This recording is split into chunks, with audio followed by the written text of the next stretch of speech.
Estamos ao vivo, aliás, estamos gravados, mas hoje é ao vivo, aqui mais um episódio do Talk Fera, o episódio de número 61, produção. 61, e você é o nosso convidado, aliás, você é o nosso convidado a participar conosco, a estar sempre aqui conosco. Então se inscreva, você que ainda não é inscrito. Nós somos uma família do consórcio aí de 2.500 pessoas que estamos aqui sempre reunidos para receber conteúdos, informações, conhecer histórias que nos motivam e que nos alegram bastante, tá, pessoal? Então você que está nos assistindo a primeira vez, fica à vontade, esse é o Talk Fera, é o primeiro podcast oficial para profissionais do sistema de consórcio. E você que é profissional, você que é fera, você tem que se inscrever, você tá aqui juntamente conosco todas as segundas-feiras às 20 horas. Mas antes de eu anunciar a nossa convidada da noite, eu queria falar um pouco sobre o Estúdio Talk, que é o nosso patrocinador Master Blaster Mega oficial, que é o Estúdio Talk. O Estúdio Talk está aqui para conectar mentes. O Estúdio Talk fica localizado aqui no coração de Alphaville, na Alameda Araguaia 1142, e você que tem interesse em fazer a sua mentoria, fazer o seu treinamento, fazer um conteúdo gravado, por exemplo, na minha equipe, eu sempre, quando eu fazia contratações, eu dava o seguinte treinamento: consórcio passo a passo, depois venda passo a passo. Aí o que eu fiz? Eu vim no Estúdio Talk, gravei esse treinamento, aí agora quando eu contrato, eu já mando o cara assistir em casa e ele já vem com as perguntas pro dia a dia, né? Já vem assim, nessa parte aqui do consórcio eu não entendi, e aí eu já expliquei de forma oral. Então, é interessante você que é representante, você que é líder, você que também é um vendedor e quer gravar um conteúdo para os seus clientes, vem aqui, Estúdio Talk, Conectando Mentes. E você que tem interesse, vai lá no @Estúdio Talk, estaremos lá em prontidão para te atender. Certo? É isso, produção? Então, sem mais delongas, quem está aqui, nós estamos com uma plateia hoje lindíssima, minha esposa hoje está aqui, o Fera ali também está aqui, a produção está aqui. Vamos dar uma salva de palmas para Camila Leal. Uma salva de palmas. E aí, Camila, tudo bem? Como é que vai as coisas? Tudo ótimo, muito bem. Uma honra estar aqui, né? Acho que a realização de um sonho, não só meu, mas de muita gente. Obrigado pelo convite. Amém. Tentamos algumas vezes, mas eita ferro, já começou bem. Incompatibilidade de agendas, né? Mas aí hoje deu certo. Por algumas vezes a gente já tentou trazer a Camila, mas sempre, daí teve uma vez que ela estava aqui, estava em reforma, não foi, Camila? Foi. Aí tava uma bagunça aqui, não tinha nada disso. Aí dessa vez que ela veio, ela já se surpreendeu, já tá pronto e tudo mais, então é tá isso lindo, aí. Tá ótimo. Fica à vontade. Inclusive vou gravar conteúdo aqui, visto de Talk Fera. Me deu uma ideia boa aqui, vai ajudar muito as mentorias, acho que eu vou seguir essa dica aí. É isso aí. Então, para iniciar, Camila, eu queria que você falasse um pouco da sua trajetória, antes até mesmo de você conhecer o produto consórcio. Como que inicia, não você no consórcio, mas a sua carreira profissional? Você já tinha essa pretensão de ser empreendedora? Você tinha algum objetivo desde criança? Que às vezes a gente muda, né? Eu, por exemplo, eu queria ser jogador de futebol, não deu certo, me tornei representante, estou até hoje como profissional do sistema de consórcio. E para você, realizou os seus desejos aí que você queria? Pois é interessante falar disso que você estava perguntando e minha cabeça estava viajando assim, né? Eu fui criada para ser esposa. Eu fui criada para ser do lar. Eu sei bordar, fazer crochê, cuidar da casa, limpar a casa, tratar um porco, um animal, cuidar da roça, assim... Até a agricultura, assim, sim, animal, assim, essas coisas. Meu pai é bombeiro, mas ele nunca foi só bombeiro. Aí ele era bombeiro e taxista, ele sempre fez os corres dele. Assim, ele sempre tinha uma segunda profissão. Sempre teve uma segunda fonte de renda. E aí, em um determinado momento da nossa vida, eu tinha uns 8 para 9 anos, ele comprou uma chácara. E aí, nessa chácara, nós mudamos para a chácara para fazer a chácara virar. Inicialmente, ele dizia para minha mãe que era só para passar as férias. Só para ir lá final de semana. Tirou a gente de um apartamento para ir lá passar as férias e depois voltar para a cidade. Nunca voltamos. Ficamos lá até... O sossego do campo não é incomparável, né? Ficamos lá até hoje. E aí, lá nessa chácara, no começo não tinha caseiro, na época não tinha nem cerca. Minha mãe, quando meu pai estava de plantão, que ele era bombeira, ela não dormia, passava a noite acordada, não tinha energia elétrica, era luz de velas. Então, assim, eu lembro que eu era pequena e tinha um capim alto, eu andava, o capim passava da minha cabeça, que minha mãe só sabia que eu estava andando porque o capim estava baixando. E Vocês aí eram hoje, quantos irmãos? nós somos 3 meninas. 3 meninas? 3 meninas. E seu pai doido lá pra ter Nessa época homem tinha lá pra só 2. capinar? Nessa época eram só 2. Eu tinha 8, era mais velha, e tinha minha irmã um pouco mais nova. Aí você mesmo que começou a fazer as coisas. Não, minha mãe pegou muito firme com ele. Minha mãe era muito foda. Na época não tinha, como não tinha energia elétrica, não tinha bomba no poço na cisterna, né? Era poço artesiano. E aí puxava No balde, na cordinha. Puxava lá e foi assim. Então a gente teve essa fase. E meu pai nunca fez distinção de menino e menina. Sério? Tem que saber fazer. Ele sempre dizia, tem que saber fazer, você tem que saber se virar. Eu lembro que o primeiro pneu da minha vida foi ele que me ensinou a trocar. Então não interessa se você é uma mulher, você precisa ser independente, você precisa ser autônomo. Ele fala um adulto funcional. Você precisa crescer para ser um adulto funcional. E aí ele começou a plantar morango e a gente ajudava. Na época, para mim, eu fazia muita coisa. Na minha cabeça de criança, eu trabalhava, fazia um monte de coisas. Hoje eu entendo que ele me botava lá para catar uns moranguinhos e separar o que era menor e menor. Mas na memória de infância, nossa, como eu trabalhava, como eu vendia as coisas.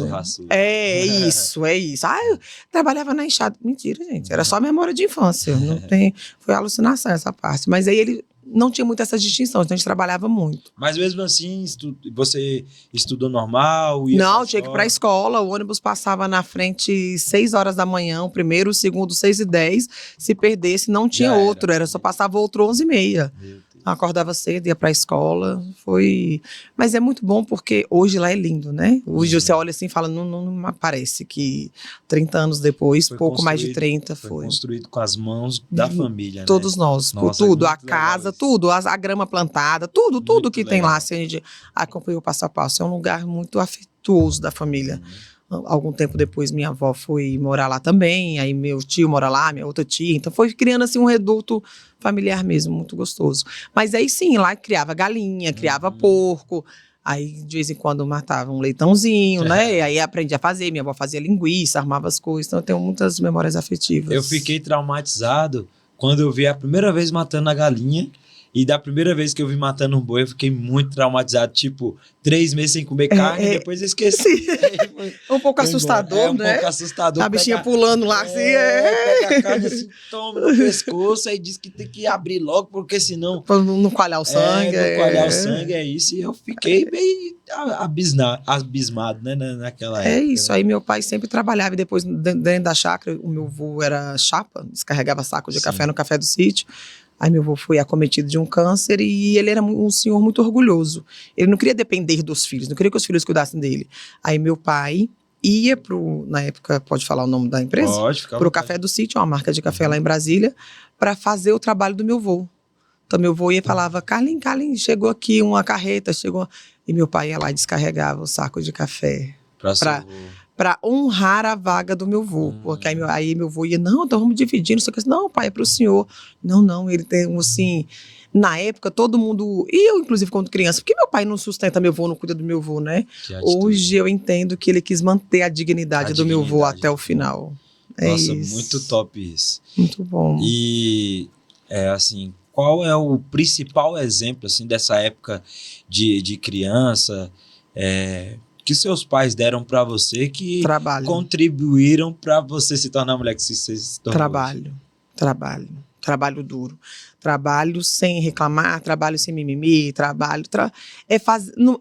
tem uma frase que eu até postei hoje no Instagram que fala, não precisa ser fácil, só precisa ser feito. E aí meu pai desde cedo, e de muito cedo, eu entendo que eu aprendi isso muito cedo, não tem que ser fácil, tem que fazer. Se é fácil, se é difícil, vai demorar, se vai ser rápido, não importa, tem que fazer. Meu pai é militar, né? Missão dada, missão cumprida e não tem...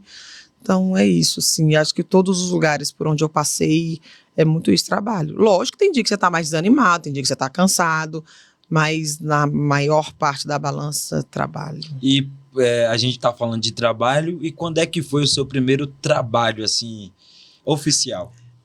Minha mãe, meu pai é militar, para a época, né, um pouco rígido, não deixava minha mãe trabalhar fora, não. Ficava trabalhando em casa. Cuidando da casa, Cuidando da criança, da dos casa. filhos. E minha mãe tinha necessidade de fazer lá a rendinha dela, comprar as coisinhas dela, como todas nós. E aí minha mãe pintava pano de prato. Sei.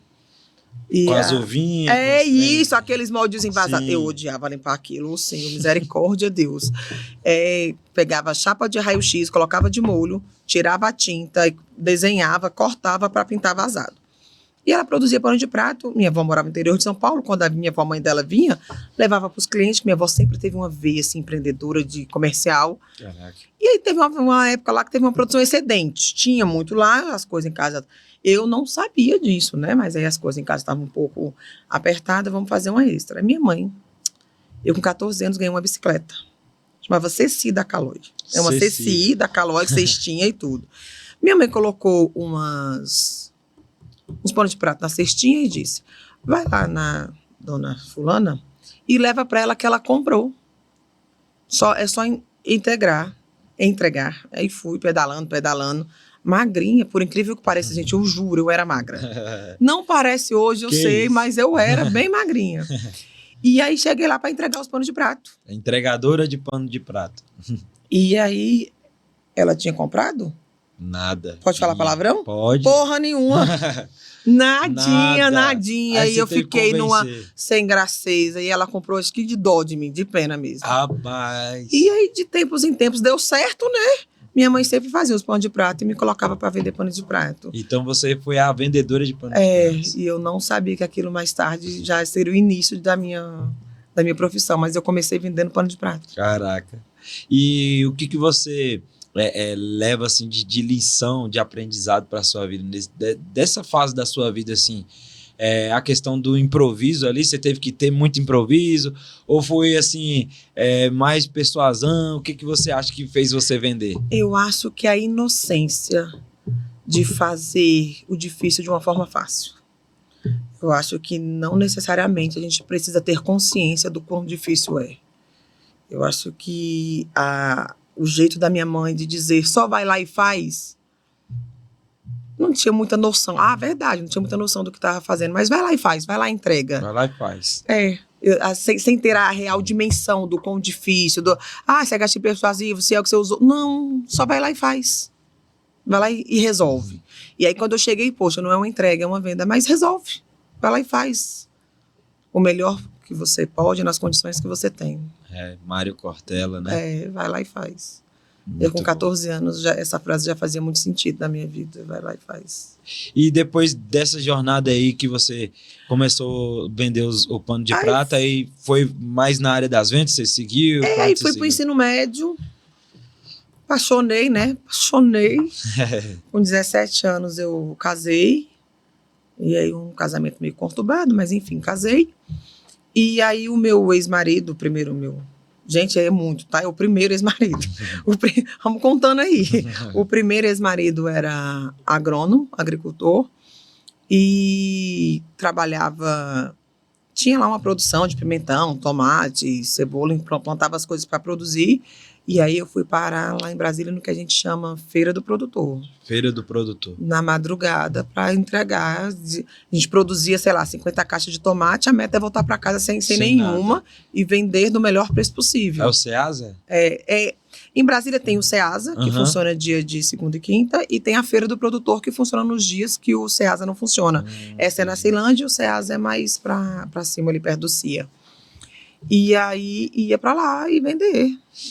A meta é voltar sem nada para casa. Nada. E vender pelo melhor preço possível, porque as pessoas falam o preço da pedra, né?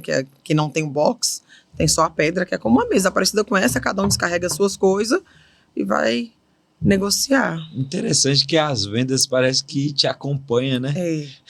Eu costumo dizer que não fui eu que escolhi, ela que me escolheu, as coisas foram acontecendo. E aí depois disso a gente fomos trabalhar no microindústria, e aí ele foi trabalhar e para mim não me deixar em casa sozinha, a adolescente me levava junto, comecei no administrativo, e aí graças a Deus as coisas começaram a dar certo, mas aí, nesse tempo não era nossa, ele prestava um serviço, era gerente da agroindústria, e eu trabalhava no administrativo. Quando te pegava um pedido maior, uma produção grande, depois das 18, ia para a área de produção, descascar batata, cenoura, cortar, embalar. A minha filhinha, nessa época eu já tinha a minha filha mais velha, tem umas cubas de inox quadradas assim altas, eu colocava a travesseira dos dois lados, sentava ela lá dentro e deixava vigiando e trabalhando, e aí a gente ia vender esses legumes processados, que antes vendia in natura na feira. Na feira e Foi depois vender processado. para as empresas, e aí foi. Fiquei casada dos 17 aos 25, quase 26, e aí separei. Sem formação, sem salário fixo, sem emprego, eu trabalhava com ele. Com uma filha? Com duas, nessa época filhas. já tinha duas, com 25 eu já tinha duas. Eu separei a caçula e ia fazer 5 meses. E aí, a decisão foi o quê? Voltar para casa dos pais? Nunca. Nunca. Eu, assim... Se virou. Dizem que orgulho é ruim, né? Eu não sei se é muito ruim, não. Eu saí para dar certo, não dá para voltar, tem que dar certo. Você foi fazer o negócio acontecer. E aí passei um tempo, e aí meu ex-marido foi muito honroso nessa parte, que durante um período ele bancou todas as contas da casa, aluguel, água, luz, dinheiro da comida, como se ele estivesse lá. Lembro que durante a primeira vez que a gente fez essas contas, eu comecei a fazer pedagogia nesse período, e aí o dinheiro dava inclusive para pagar a mensalidade da faculdade. Fiquei um tempo depois, eu costumo dizer que foi um anjo da guarda, que apareceu lá em casa. O nome dela é Karina Keiko. E ela foi me chamar para trabalhar. E aí, inicialmente, para ser um administrativo da empresa dela, para fazer alguma coisa. A gente já conhecia nessa indústria, a gente já comprava a embalagem dela. Ela trabalhava com embalagem, a gente já comprava a embalagem dela. Ficou sabendo da situação, já as famílias tinham uma certa proximidade. Conversando, ela disse: você não é administrativo. Você é comercial. Ela que teve essa... Foi ela. Essa visão, né? Foi ela que teve. E aí, vamos lá, na empresa, eu fui na empresa, conheci, achei que ia receber um treinamento. Dona Karina, nada pessoal. Mas eu achei que ia ter um treinamento, ela me entregou. Tá aqui a tabela, tá aqui a amostra. Começa por esse cliente aqui. Vende. É nada. Eu não sabia o que era micras, que é a medida da densidade do plástico. Eu não sabia muita coisa, não. Aí você foi vender o quê? Plástico, embalagem. Até hoje chama... o nome do produto é bobina Unisol, de aquelas bobinas, você coloca cebola e tomate dentro. Sim, sei. A unidade de densidade do plástico são as micras, mas eu não sabia de nada, muito de nada. Então eu ia atender o cliente, a cada uma pergunta dele era uma ligação para ela. Na época não tinha o WhatsApp, as coisas não dava para fazer de conta assim que tô fazendo. Né? E aí ligando para ela, e aí peguei um cliente difícil, seu Luiz, até hoje. Seu Luiz me ensinou a trabalhar. Seu Luiz me ensinou a não desistir. Fez todas as objeções possíveis que você não sabia. E imaginava. E eu acho que ele tinha certeza que era o meu primeiro dia. Sério? Eu fiquei com muito medo, assim, muito insegura. Tanto é que na segunda eu falei, aí fez lá as perguntas, um monte de perguntas que eu não sabia, fui atrás de outras. Eu não sabia, ele tinha um parquinho, ele tinha um aparelhozinho que a gente mede o plástico. Eu nunca nem tinha visto um. Eu não sabia nada de plástico. Nada. E aí conversei com ele, e aí contou um pouco da vida, da história, eu sempre fui muito falante. E no outro dia eu marquei para voltar e levar outras amostras do jeito que ele queria também, falei, dona Karina, a senhora precisa ir comigo. Você ia visitar o cliente, no caso? Visitar o cliente. Tá. Eu visitava, era B2B, né? Era uma empresa que prestava serviço para as outras empresas. E aí a dona Karina foi comigo, aí foi ela e o esposo dela, a dona Karina e o seu Eduardo Keiko. Foram todos comigo. E aí o seu Luiz,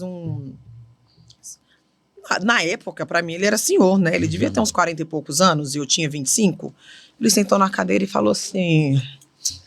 Puxei tudo pra ela, judiei dela aqui mesmo. Eu falei, olha, gente. Eu falei, olha, gente. Ele falou pra dona Karina, isso, e o seu case, e o seu case, assim, é mesmo? Bem orgulhoso, né? E ele, não. E assim, naquele dia, eu aprendi a importância de conhecer o nosso produto. Qual a importância da gente conhecer o nosso produto pra você, Camila? Não é, antigamente, naquela época, era diferencial, agora é pré-requisito, né? É pré-requisito. É o mínimo. Como é que você vai vender uma coisa que você não conhece? Não conhece. Não e domina, ele me bateu muito, assim, no dia, assim, em termos de objeção. No bom sentido, No bom sentido. Mas me preparou para o mercado, me preparou para a vida. E aí, dali, fui perdendo medo. Porque a gente que começa a vender, dá muito medo. Você acha que está incomodando, acha que a pessoa não quer, que não precisa, dá vergonha. Vergonha. Eu me lembro de eu sentada no carro, nessa época aí já não ia mais de bicicleta, eu já ia de Uno. No começo lá dos Panos de Prata eu ia de bicicleta. Aqui eu fui de Uno Mille. Eu lembro de eu no carro, sacudindo minhas pernas, que eu botei a mão no joelho, assim, para elas ver se elas paravam de tremer, do medo que eu tava de descer para atender o cliente. E aí trabalhei com ela 15 anos. 15 anos? Caramba. 15 anos. Dominou, então, tudo que é de plástico aí do... Todos os recordes da empresa dela eu bati. Caramba. As maiores negociações já feitas para o mesmo CNPJ até hoje é minha. Caraca. Aí sim. Anos depois. E aí foi dali que eu comecei a vender, a entender o que é uma venda consultiva, a entender o que é vender só o que o cliente precisa, a entender que eu não posso empurrar muito produto no cliente, porque senão ele não tem estoque, que eu preciso que ele compre todos os meses, para ele pagar todos os meses e eu ter que receber todo mês. Não adianta eu empurrar muita coisa agora, vou ganhar muito esse mês, mas vou passar 3, 4 meses sem vender. Como é que eu banco a casa? Verdade. Então, dali eu comecei a entender os princípios da venda em si, das negociações. Das negociações. E aí fui crescendo. Chegou num determinado momento, uns 10 anos depois, que eu comecei a ser referência ali na questão de embalagem. Eu lembro que o pessoal da concorrência dizia que, gente, que eu tô com 41, 16 anos atrás, eu era muito diferente, né? Mais novinha e tal, e o pessoal falava que eu só vendia porque é mulher. A Suzuki tá dominando porque contratou mulher e não sei o quê. Só que a gente não tinha moleza. Dona Karina, até hoje, demorou a entrega. Ela carrega o carro dela, a caminhonete, o caminhão, sobe em cima, descarrega a caixa. Faz o que for preciso. E eu sempre gostei muito de dar salto. Então eu descarregava caminhão de salto. E aí o pessoal da Coca-Cola falava assim, a peste dessas mulheres vão dominar o mundo mesmo. Olha lá, a gente aqui suando, sofrendo, e elas descarregando de salto. Era isso aí, trabalhamos bastante. E tudo isso te preparou, te alicerçou para uma coisa aí, um produto que poderia ali impactar a sua vida, que foi o consórcio. Foi mais assim ainda. Aí as outras distribuidoras começaram a querer me contratar. E aí o seu Luiz disse, larga de ser besta. Eles não precisam de você. Eles precisam de pessoas como você. Ao invés de contratar e só atender treina a equipe deles, ao invés de uma Camila, eles vão ter 10. E eu falei, olha, será? Porque eu era sozinha, eu não tinha equipe. Eu não tinha supervisor, era uma empresa, era e é até hoje, uma empresa familiar, tinha a dona Karina, seu queijo, trabalhava eu, aí o filho dela foi crescendo, começou a trabalhar também. O primeiro era uma empresa familiar, tinha uma representação de uma boa marca, mas era uma empresa familiar. E aí a gente foi crescendo. E aí começou, aí eu falei assim, olha, eu não sei. Aí fui fazer curso de coach, aí fui fazer curso de palestrante, de comunicação. E aí foi indo. E aí eu falava pro seu Keiso, eu não vou sair. Porque eu tenho eles até hoje como referência de pai e mãe, assim. Eu não vou sair, eu tô fazendo para aprender como atender melhor os clientes, pra gente ter uma rede que a gente queria muito atender, que é o dia a dia, que eu atendo eles até hoje, inclusive. Supermercado, né? Até hoje. Quando eu fiz a transição de carreira, que aí eu veio o convite para trabalhar com consórcio no Rio Grande do Sul, e eu aceitei, passei toda a minha praça, todos os CNPJs, transferi para todo mundo. O diretor do dia a dia mandou uma mensagem para a indústria e disse que se eu não voltasse a atender eles, eles não iam comprar. Aí até hoje você que atende? Até hoje eu que atendo eles. Caraca, aí a indústria falou que eu tinha feito uma transição de carreira, que eu estava no Sul, que ia trabalhar com o negócio. O e-mail que está lá, existe até hoje, está escrito assim, a Camila a 2.000 quilômetros de distância é melhor do que todo mundo que você já trouxe até aqui. Caraca, olha isso, hein? Eu botaria na capa do meu Facebook isso aí, pô. Aí ele disse, se ela não for, eu não compro de vocês. Caramba, até hoje hoje. De quanto tempo você tem que voltar lá? Pois é, ele sabe que eu moro longe, né? Eu faço tudo por telefone hoje, aí controlo os estoques, conversa com os compradores, e aí todo mês até hoje tem pedido deles, até hoje. Me fala um pouco aí desse convite que foi você trabalhar no consórcio. Comecei a fazer os cursos, os treinamentos, as palestras, as coisas, e eu tenho um amigo muito querido, a gente até brincava que a gente era irmão, e ele foi promovido para Master da Multimarcas Consórcio, mudou, saiu de Brasília e foi para o Sul. Doeu mais perder ele em Brasília do que meu ex-marido. Foi bem na mesma época que eu separei, a gente era muito unidozinho, muito unido, e para mim ele era meu irmão. Como é o nome? O Robson. O Robson. O Robson. Pra mim, ele era meu irmão. Gente boa demais. E aí, ele foi uns anos antes, aí uns anos depois ele foi fazer a inauguração da Master dele. E eu já tinha feito o curso de palestrante, já tinha atendido a Leroy, eu fiz uma simpate da Leroy Merlin em 2019. E aí as coisas já estavam começando a acontecer nesse segmento. E ele me convidou para palestrar no evento dele. Foi a primeira vez que alguém que não era de consórcio palestrou num evento da Multimarcas. Qual foi o resultado disso aí? O doutor Fabiano me contratou. O doutor Fabiano estava na palestra? Estava na palestra. E ele gosta de ficar na frente, assim, olhando para a pessoa. Assim. Ele corrigiu algumas coisas, né? Ele foi lá, deu uns feedbacks, deu uma melhorada, mas estava o doutor Fabiano, Fabinho, Guilherme Lamourier, estava o Gustavo, que não está mais mas estava o Edilson foi também. O Gustavo, o Edilson estava nesse dia. Então estava uma galera de peso, assim. Foi a primeira palestra que eu fiz lá. Você falou o que nessa palestra? Vendas. Sobre vendas? Sobre vendas. O doutor Fabiano me encontrou no CONAC recentemente e perguntou, você tem aquela palestra lá ainda? Eu falei, revisada, né, doutor? Porque o senhor corrigiu, ele precisava melhorar umas coisinhas. Ele te brifou depois. Foi. E aí conheci ele naquele evento. Tempos depois, eu queria fazer um curso que chamava Educador Executivo. Na época, custava R$10 mil. R$10 mil para mim naquela época, não que hoje não seja, mas naquela época era muito, muito, muito dinheiro. Era absurdo, né? E eu não tinha dinheiro. E aí, desse casamento que a gente tinha com a indústria, ficou algumas pendências da empresa, do CNPJ. Então, eu não tinha nem o dinheiro, nem crédito. É isso, não tinha nem o dinheiro, nem crédito. E eu queria muito fazer, porque eu achava que essa formação ia contribuir para o que eu queria entregar para o mercado. Fui conversar com algumas pessoas. Na época, meu pai é militar, né? Então tem assim a vida lá organizadinha e tal. Pai, por favor, não deu certo, não deu para fazer. E aí conversei com o Robson, que eu queria muito fazer, não sei o quê, se ele me emprestava qualquer coisa. E ele, não consigo não, tem como não. Fala com o Júlio. Fui pedir pro Júlio. Julinho. Fui pedir pro Júlio. Júlio, me ajuda, pelo amor de Deus. Ele disse, eu sei quem pode te ajudar. Doutor Fabiano vai estar vindo para Brasília tal dia, tal hora, fazer um treinamento aqui de proteção de dados e prevenção aos crimes de lavagem de dinheiro. Lavagem de dinheiro. Ele passou em todas as lojas fazendo isso. Pois é. Todos os estados, Aí ele me convidou e falou assim, vai lá com o doutor Fabiano. Aí o doutor Fabiano falou pro Júlio assim, tô sem tempo, vou chegar agora à noite, só vou amanhã cedo dar o treinamento. Se ela quiser conversar comigo, ela vem jantar comigo no meu hotel. Eu falei, vou nada. Não é a senha da peste. Vou não. Não vou. E aí o Júlio, vai, você não quer, oportunidade, vai. E de verdade eu fiquei... Não que o doutor Fabiano fosse fazer alguma coisa, mas na minha cabeça, lembra? Meus pais são evangélicos, a família toda... Não tinha como, assim, né? Era meio que inaceitável ir no hotel e encontrar um homem, Mas aí eu arrumei coragem e fui. Quando cheguei lá, ele estava jantando, tomando uma dosezinha de uísque que ele gosta. Conversamos, essa conversa informal. Depois ele falou assim, você não está aqui para conversar comigo, o que é? O senhor lembra da palestra que o senhor assistiu? Lembro. O senhor lembra que o senhor corrigiu, falou que precisava fazer algumas coisas? Lembro, sim. Ele levantou a cabeça assim, já fez isso? Falei, estou trabalhando nisso, doutor. Tem um curso assim, uma formação desse jeito que eu queria muito, muito, muito fazer. E aí, não importa o que eu tenho que fazer para o senhor, eu vou pagar.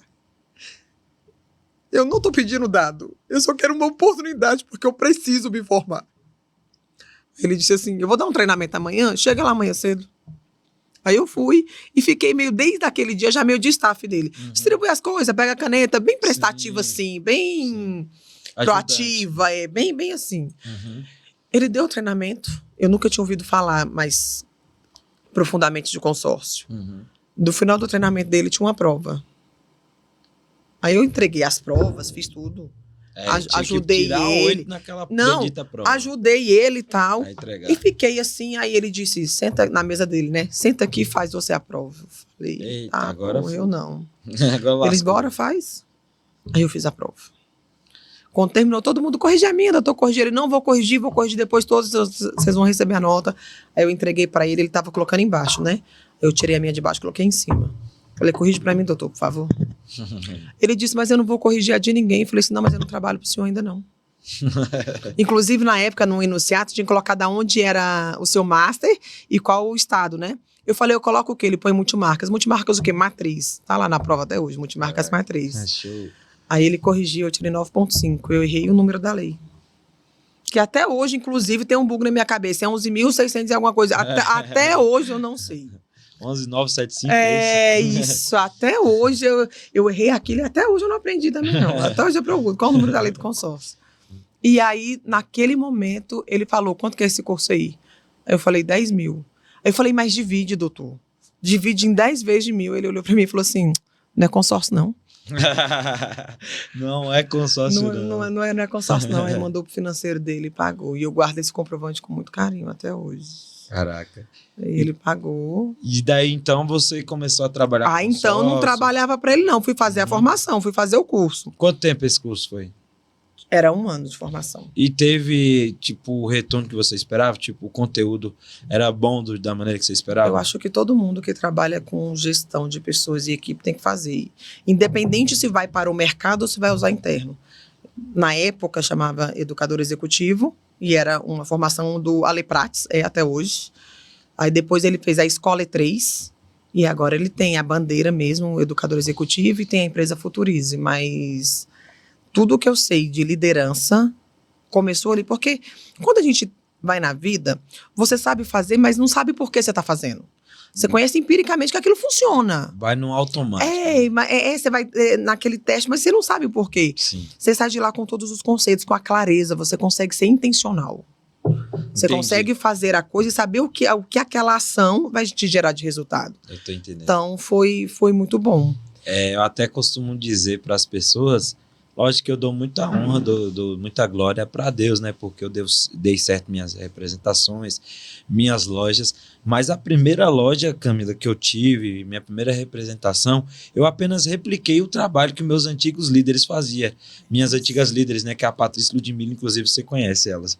E aí, depois de 8, 7 anos que eu fiz esse trabalho e que foi um trabalho de muito sucesso, eu entendi que eu fiz de maneira totalmente inconsciente, que eu só repliquei o trabalho delas. Aí depois que eu entendi o que eu estava fazendo, aquela etapa ali, aí a seleção, aí o processo de treinamento, aí eu falei, caraca, eu já faço isso há muito tempo, mas de maneira muito inconsciente. Então isso aí é interessante, porque a pessoa começa a descobrir, né, ter a clareza, como você falou, do que tem que ser feito, do que deve ser feito. Porque assim, eu sempre falo, as pessoas que vão num treinamento, e eu trabalho hoje dando treinamento, mentoria e consultoria, eu não vou te contar a fórmula mágica. As coisas já existem, já foram inventadas. A gente vai encontrar a melhor maneira de aplicar aquilo no seu negócio. E o que muda a sua vida não é fazer mentoria comigo, é você aplicar o que a gente conversa. O que muda a sua vida é você executar, é fazer. Porque saber o que tem que fazer, gente, todo mundo sabe. Todo mundo sabe. Eu brinquei agorinha que eu já fui magra um dia. E eu, de verdade, uma autocrítica assim mesmo. Eu queria emagrecer um pouquinho. Você acha que eu não sei o que tem que fazer para emagrecer? Eu não sei o que tem que comer, que tem que fazer atividade física, que eu tenho que ingerir menos calorias do que eu preciso para poder criar um déficit calórico. Eu sei o que fazer. Mas não é sobre saber o que fazer. É sobre fazer. É sobre decidir fazer. Então, de lá para cá, você vem entendendo que não é isso o jogo. E aí, com o doutor Fabiano, foi isso que eu fui entendendo, assim, que não adianta só formar, tem que aplicar. Aí ele dizia que eu ia aplicar em toda a multimarcas. Na época, eu falei para ele, qualquer coisa que o senhor precisar para pagar, a gente negócio vai pagar. Ainda brinquei com ele desse jeito, vou fazer qualquer coisa que precisar para pagar isso, menos sexo. Não vai. Doutor, ele riu e falou assim, respeita a menina. Sério. Respeita a menina. E aí fiz. No meio da formação, o Estado estava passando por algumas dificuldades, a empresa queria crescer e tal, e o doutor Fabiano sugeriu que o Robson precisasse de um braço direito, de alguém para ajudá-lo. Para você auxiliar ele. E aí eu fui. Nunca tinha vendido uma cota de consórcio. Mas você foi para dentro da operação. Para virar gerente de Estado. O Robson era o master, eu era gerente comercial do Estado. E aí deu certo, Camila? Como apanhei é que foi? Mais do que sovaco de aleijado, né? Porque ninguém me queria lá. É a verdade, gente, ninguém quer. Quem quer ser liderado por alguém que sabe menos que você? Ninguém quer, e eu não julgo, é o certo. Né? Como é que eu vou respeitar e ser liderado por alguém que sabe menos que eu? Ainda mais vendedor de consórcio. Não quero. Vendedor de consórcio tem um orgulho com relação a isso, meu amigo. Não quero. Aí, assim, ninguém me queria lá, eu não sabia fazer. Tinha muita coragem e força de vontade. Aí eu chamei a equipe toda dos representantes na reunião que me apresentaram. Na reunião que me apresentaram para os representantes existentes, uma representante levantou e falou assim: eu não sei o que ela está fazendo aqui, eu não preciso dela na minha representação. Meu Deus. Desse jeito. E depois viramos super amigas. E tenho um carinho por ela muito grande. E acabou que eu consegui agregar, sim, para a operação dela. E ela fala isso muito até hoje. Mas foi muito difícil. E... A aceitação, né? De todo mundo. Mas eu falei para todo mundo, me dá 3 meses. Daqui 3 meses não vai ter uma pergunta que vocês vão fazer sobre o consórcio que eu não vou saber responder. E aí fui estudar. Estudar, atender pós-venda, fazer controle de qualidade, ir para a sala de vendas, Então entender como é que era a operação. Você começou a fazer tudo dentro da operação? Tudo, como se fosse estagiária. Ganhava como gerente e comecei a fazer tudo. Na época tinha uma representante lá que chamava Carol. Tudo que eu aprendi de contrato da Multimarcas foi a Carol que me ensinou. Quantas e quantas manhãs eu fui para casa dela. Carol, tá na loja, mas não, peraí. Estudar.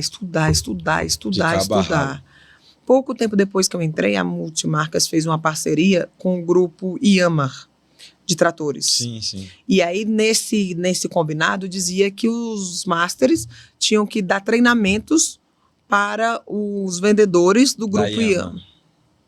E aí você foi para lá. E aí eu comecei, foi meu primeiro treinamento de consórcio. Tinha o Rodrigo, o Vitor, que eram representantes na época. Eu dizia, eu não posso ir sozinha. Porque o meu medo era fazer uma pergunta que eu não desse conta de responder. E a gente foi estudando. Na véspera do curso, fizemos o treinamento. Tem até um charlezinho dizendo que quem deixa para a última hora, né? E faz. E fizemos uma apresentação, organizamos tudo. Foi reconhecida pelo Fernando na época como a melhor interação com a parceria. O estado do Rio Grande do Sul foi reconhecido como que teve maior interação com a parceria do pessoal da Iama, maior receptividade. E aí trabalhamos, e aí dando treinamento, eram 7 lojas da Iama. Dando treinamento para eles, foi aí que eu aprendi de verdade para conseguir aplicar dentro da empresa na dor, né? Você aprende na dor. E aí conseguimos, o estado na época começou com 9 milhões, menos de 10. O recorde que a gente bateu foi 18 milhões 700 e poucos mil. Caraca. Trabalhamos bastante. Daí qual foi o próximo passo? Fiquei lá 1 ano e 8 meses, menos de 2 anos. Cheguei aí no encontro de Masters. Eu tinha muita gratidão pelo carinho e respeito que toda a Multimarcas tinha para comigo. Porque eu não era Master. E eu tinha plena consciência disso, não queria tomar o lugar de ninguém, embora muita gente acreditasse. Vai tomar o lugar do fulano, quer pegar... Não, nunca quis. Inclusive, até hoje, várias administradoras me convidam para Master. Até hoje, no CONAC foi só o que teve. Fala o que você quer, outros Masters eu invisto, a gente conhece o seu trabalho, vamos... Eu nunca quis ser Master. Nunca quis ser Master. Eu tiro o chapéu para quem é Master. Eu acho muito pesado e muita responsabilidade. Eu nunca passou pela minha cabeça ser Master. E aí, mas eu participava das reuniões de Masters, dos encontros de Masters. Eu lembro de algumas fotos suas com a galera mesmo. Eles eu falava, que esse Master da onde, né? De lugar nenhum. Essa Master surgiu da onde? Um Master de nada. Porque assim, a maioria não, acho que todos os Masters da Multimarcas eram vendedores que se tornaram supervisores, aí se tornaram representantes e depois... Mas todos que eu conheço até hoje. E aí, na época, eu dei muita sorte, porque coincidiu de eu não ser do consórcio e estar indo para o Rio Grande do Sul. Foi na mesma época que o Fernando também tinha ido fazer formação fora, estudar, voltou para trabalhar na empresa. Então, a dor que eu sentia no meu estado, ele sentia a nível nacional. Verdade. Porque do mesmo jeito que as pessoas não me queriam, eu também não queria ir lá. Eu lembro disso. E a gente trocava muita figurinha. Então, acabou que, inclusive, o primeiro estado que ele viajou foi para o Rio Grande do Sul. E aí a gente tinha uma certa parceria, que eu não sabia, também a gente foi aprendendo meio junto ali, e aí foi construindo uma relação, um carinho, inclusive, muito de execução, eu aprendi com ele. Fernando é top demais. Ele me ensinou que pior do que tomar uma decisão é não tomar decisão nenhuma. E que toda decisão tem um preço, e você precisa estar disposto a pagar o preço da sua decisão para um bem maior. Ele me ensinou que abrir mão do sucesso a curto prazo é adquirir sucesso a longo prazo. Ele tomou algumas decisões, ele sabia que ia abrir mão de uma boa parte da produção, mas ele sabia onde ele queria chegar. E funcionou, tanto que melhorou o saldo contemplatório dos grupos da Multimarcas, melhorou a fidelização, melhorou o então, assim, a qualidade em si melhorou bastante. Melhorou bastante. E ele pagou um preço muito alto por isso. E aí, dali, eu fui aprendendo essas coisas. E eu tenho muito carinho pela bandeira. Não trabalho mais com ele, saí da Multimarcas, mas eu tenho muito, muito carinho por tudo que eu aprendi ali. Costumo dizer que lá foi uma faculdade. E dentro dessa faculdade, teve algum momento, lógico, tem vários momentos. Eu queria agora puxar um momento lá que foi assim, você já falou de alguns momentos marcantes, e aí eu quero que você fale algum momento que te marcou assim, tanto positivamente, ou algum representante que você ajudou, ou algum cliente que você ajudou, e aí você te marcou positivamente, né? Um representante que não estava vendendo tão bem, começou a vender, um líder que pediu a sua ajuda e ele aplicou e aquilo fez de alguma forma efeito na vida dele. A gente tinha alguns representantes, uns mais experientes, outros menos. Promovemos a loja de Passo Fundo, a loja de Pelotas na época, outros representantes que eram na própria massa sublocados, o próprio Vitor, que na época que eu entrei nas pesquisas, ele foi promovido a representante. Então, a gente conseguir acompanhar a evolução de algumas pessoas. Por incrível que pareça, na época da Multimarcas, eu tenho esse feedback hoje, eu contribuí muito pouco. Porque eu muito mais aprendi com eles do que contribuí para eles. Os 18 milhões não é esforço do meu, não é significado do meu trabalho, sabe? Não é resultado do meu trabalho. Sim. Foi de uma coletividade, foi de um propósito. Na época, nosso propósito era bater os 20 milhões. Todos juntos ali, né? Naquela motivação. É isso. E assim, a gente conseguiu unir. Uma coisa que eu lembro, e isso que eu acho que foi um diferencial, os representantes eram muito segregados, assim, tinham duas panelinhas muito formadas e constituídas, e a gente conseguiu dar uma melhorada nisso. E isso sim, isso eu tenho. E aí promovemos algumas coisas, mas eu era muito amadora ainda para pontuar algo que eu tivesse feito significativamente. Ser fundamental ali para o resultado com final. Eles, muito mais eu aprendi do que ensinei. E então, para a gente poder entregar alguma coisa para nossa galera de conteúdo, eu vou passo a passo, eu vou perguntar qual é o conselho que você daria para um vendedor que está começando agora, aí depois você vai para um líder que está começando agora. Tá. Antes de falar assim, um conselho para o vendedor, eu acho que precisava ficar muito claro para todo mundo, e como eu faço mentoria e acompanhamento com essa galera até hoje, a clareza da descrição da vaga. Porque as pessoas acham que precisa de vendedor, aí coloca lá comunicativo, extrovertido, proativo, bom de comunicação, bom de dicção. Isso não diz muito sobre o que você precisa. Exemplo, tem equipes que eu vou trabalhar e todo mundo muito amiguinho, todo mundo se ajudando muito. Gente, um ambiente evolutivo não é necessariamente um ambiente afetuoso. Sim, verdade. Toda vez que eu pego uma equipe que está todo mundo muito em paz, eu preciso colocar alguém. Uma guerrinha ali, né? Eu preciso colocar alguém mais dominante, alguém mais impulsivo, alguém mais incisivo ali dentro, para mexer com o ânimo da galera. Ao contrário, que tem equipes que tem muitos dominantes, muita gente ali mais sanguínea, né? Eu preciso colocar alguém mais calmo para unir. Talvez esse vendedor nem é um vendedor que vende muito, mas é um vendedor que consegue manter o clima, a harmonia dentro o equilíbrio, da né? equipe. Pronto, essa é a palavra certa, o equilíbrio dentro da equipe. Então, esse feeling, eu acho que falta para os nossos líderes ainda, porque todo mundo quer uma equipe de vendedores que vendam acima de 1 milhão. Só que, às vezes, o que faz esse vendedor vender 1 milhão é o colega que senta do lado dele, que às vezes vende 200, 300 mil, mas tem aquele cara, esse que não vende. E eu já vi isso várias vezes acontecer. Não é nenhuma nem outra. Então, essa descrição assim, de entender, analisar para o seu time, ver qual a peça do quebra-cabeça que está faltando e depois decidir o que vai contratar. Nenhum treinamento corrige uma má contratação. Olha, isso aí é forte, hein? Nenhum treinamento corrige uma má contratação. Não existe. Concordo plenamente. Não existe treinamento capaz de corrigir uma contratação mal feita. E normalmente, em muitas administradoras, não, gente, muitas representações. O grande problema é a contratação. Ainda existe muito supervisor fazendo contratação. E eu não tenho nada contra. Desde que você, enquanto representante, tenha treinado esse cara de verdade. De verdade. Porque, às vezes, nem o representante sabe fazer uma boa contratação. Ele acha que sabe. Ele acha que sabe, mas nem ele faz uma boa contratação. A gente lê muito pouco, a gente estuda muito pouco, a gente é pouco curioso. A gente quer o resultado para ontem. A gente fala que os nossos clientes são imediatistas, mas os nossos gestores também são. A gente que é profissional do consórcio também queremos para ontem. Também quer para ontem. Eu quero pegar uma equipe. Quero vender para ontem, quero ficar rico para ontem, quero comprar um carro para ontem, uma casa para ontem. Já quero mostrar que já quero lançar logo, normalmente, né, o carro do representante de consórcio, uma BMW. Já quero lançar logo uma BMW, casona, um Audi, uma casa. Já quero começar a ir para a balada e beber Royal Salu. A gente também E eu gostaria muito que ficasse claro para as pessoas que os 2 primeiros anos de CNPJ, 3, você está aprendendo a jogar o jogo. Não é hora de ganhar... Você pode até ganhar dinheiro, mas não é hora de tirar dinheiro do seu negócio.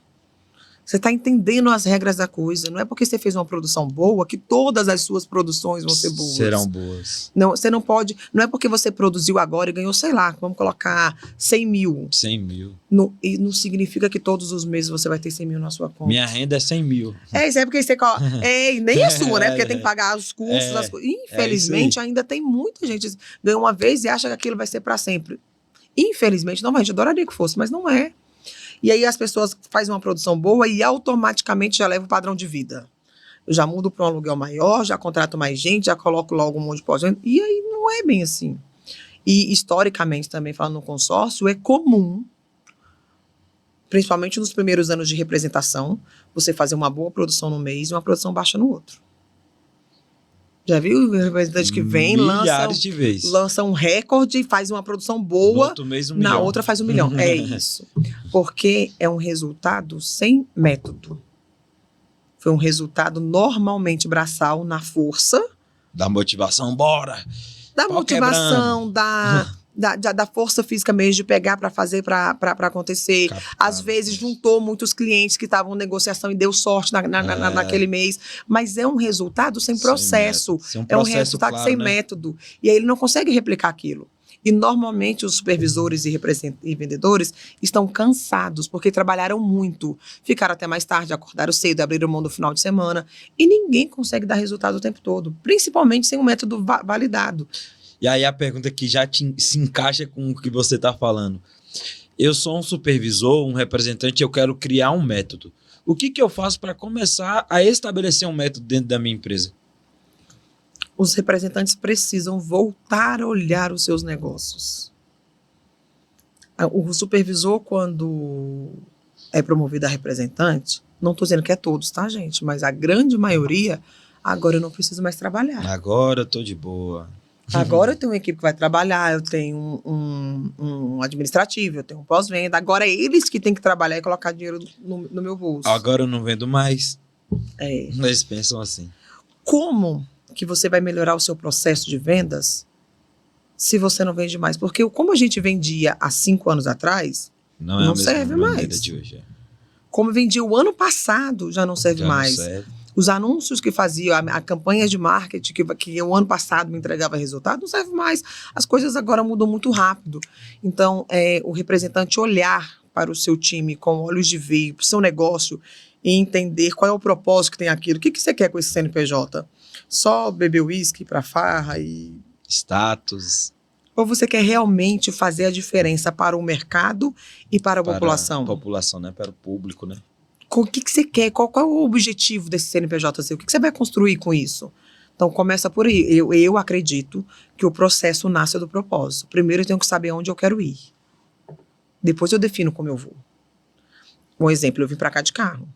Vou voltar para o Rio Grande do Sul de carro. Qual é o meu objetivo? Voltar para casa. Agora eu consigo avaliar quantos quilômetros são, quantas paradas eu tenho que fazer, quantos abastecimentos, quanto eu consigo dirigir por hora, se vai ter engarrafamento, se não vai. Algumas coisas, algumas variáveis eu consigo prever e outras não. As que eu consigo prever, eu preciso seguir à risca. As que eu não consigo prever, eu preciso estar preparada para as mudanças. No comercial, é mais ou menos a mesma coisa. Tem coisas que você consegue prever, o número de contratação que eu preciso fazer, mas você não prevê se uma concorrente vai assediar seu time. Se uma mulher vai engravidar dentro da sua equipe, Você não prevê que a sua melhor vendedor do mês passado vai adoecer, mas vai você precisa adoecer, estar sofrer um acidente, alguma parado coisa. para as eventualidades. E aí eu vejo hoje, fazendo mentoria, e aí eu posso falar, porque eu faço mentoria com várias empresas, de várias bandeiras, de vários segmentos, então não estou falando de nenhum cliente específico. Na regra geral, nas coisas, eu vejo muitas pessoas despreparadas emocionalmente para momentos difíceis. Esse aí é o que pega principal, é o emocional. É isso. A pressão do aluguel, boleto, advogado, contador, internet, essa pressão aí que é o foda. profissional do consórcio, ele está preparado, ele gosta dos momentos de alta. Mas os momentos de baixo, os momentos de vale são indispensáveis. Ninguém vive só de pico. A nossa vida não é uma reta ascendente. Eu não saio do ponto A, vou para o ponto B, crescendo numa linear. Isso não existe. A vida da gente é assim. No final, a gente espera que chegue aqui, mas às vezes eu estou embaixo, às vezes sobe. A nossa inteligência emocional, a nosso autoconhecimento, a nossa disciplina determina o tempo que eu fico aqui embaixo. Se vai ser muito baixo e o quanto tempo vai ficar aqui embaixo depende dos seus recursos internos. São as suas ferramentas internas que vão estabelecer isso. Eu sempre brinco que eu tenho muita fé, né? Não interessa o que eu esteja passando, eu sei que vai passar. Eu sei que não é para sempre. Tudo é momentâneo, né? Momento de sucesso, fracasso. É isso, tudo é momentâneo. Não é só momento ruim, não. O bom também. Aqui está na crista da onda, se achando tal, é agora. Vai vir, e vem, porque a vida é um ciclo. E se não baixar, a gente não aprende. Eu estava conversando uma vez com Guilherme Lamounier. Ele falou sobre os momentos de sucesso. Ele é uma referência muito grande para mim também. Ele falou, depois que eu li um livro, acho que é Ego é Seu Maior Inimigo, aprendi muita coisa sobre essa questão de sucesso, né? Porque às vezes a gente está no sucesso, a gente acha que nós somos imbatíveis, né? Que aquele sucesso nunca vai passar, mas o sucesso ele também passa. Toda empresa, ou ela está crescendo ou ela está caindo. É verdade. Não existe estabilidade na área financeira, na área empresarial. Mas qual área que existe? As pessoas buscam, eu conheço, né? Muitas pessoas buscando variáveis inalcançáveis. Não se alcança a felicidade plena, não se alcança o sucesso pleno, não se alcança o financeiro, nada é pleno. Sabe por quê? Porque a vida, a física, a biologia é uma mudança. Uma constante A mudança. gente está sempre em mudança, a vida é uma metamorfose. Metamorfose ambulante, né? Já dizia o Cazuza, não tem como. A vida é essa mudança. Então, não tem essa noção de falsa estabilidade, de falsa segurança. E não é porque é estável, ainda que existisse, que é bom. Verdade. Eu posso ser estável no ruim. Por exemplo, eu posso ficar a vida inteira. Mas existe estabilidade? Sim, meu pai trabalhou 30 anos no mesmo lugar, mas isso não significa que fez bem para ele. É, verdade.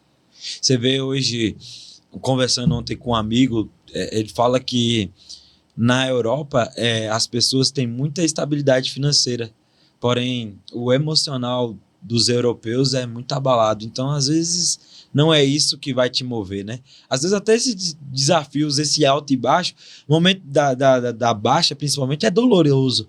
Mas é isso que é a vida, irmão. Isso que... Você dar a volta por cima, é você, conseguir vencer mais uma. Pensa bem, um supervisor que tem uma equipe e só teve sucesso.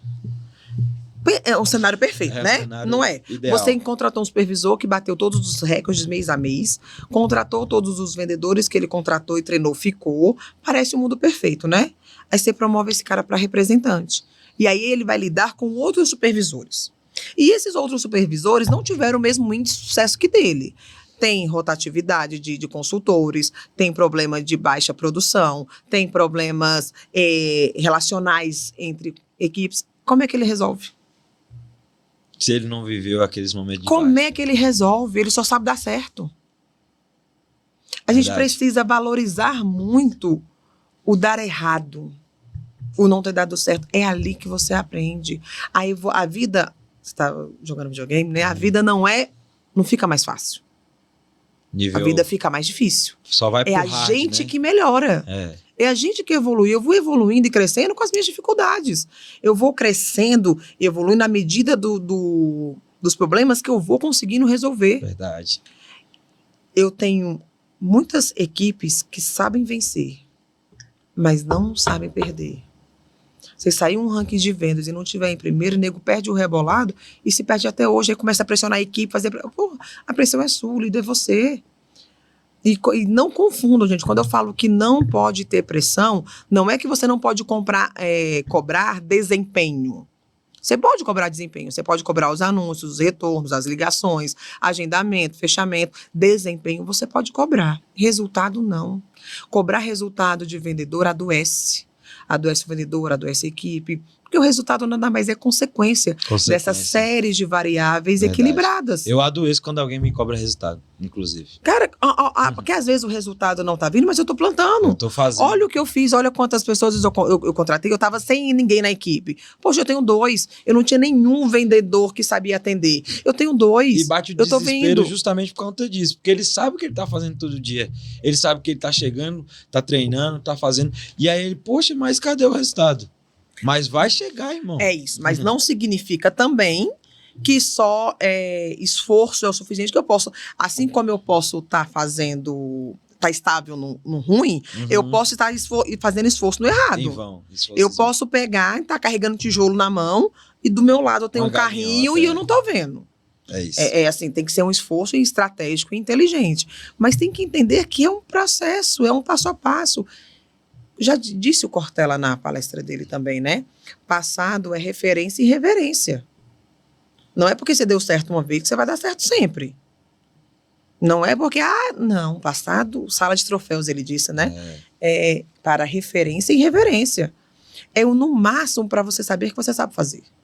Mas se você não descer para o campo e não jogar de novo, não descer pro play, a probabilidade de não funcionar é grande. E aí tem muitos representantes que se tornam representantes só para não trabalhar mais. Caraca. E aí é lá que a gente mais trabalha. É mais que... E a responsabilidade triplica, aumenta e é complicado. E você, como a gente já está falando dessa mentoria que você faz e tudo mais, qual hoje no mercado o principal problema dos líderes que eles chegam, tipo, Camila, resolve esse pepino para mim. Como que o líder chega para trabalhar contigo? De verdade? E o que você faz para ele melhorar? De verdade? De verdade. O maior problema das empresas são os donos. O maior problema das empresas são eles mesmos.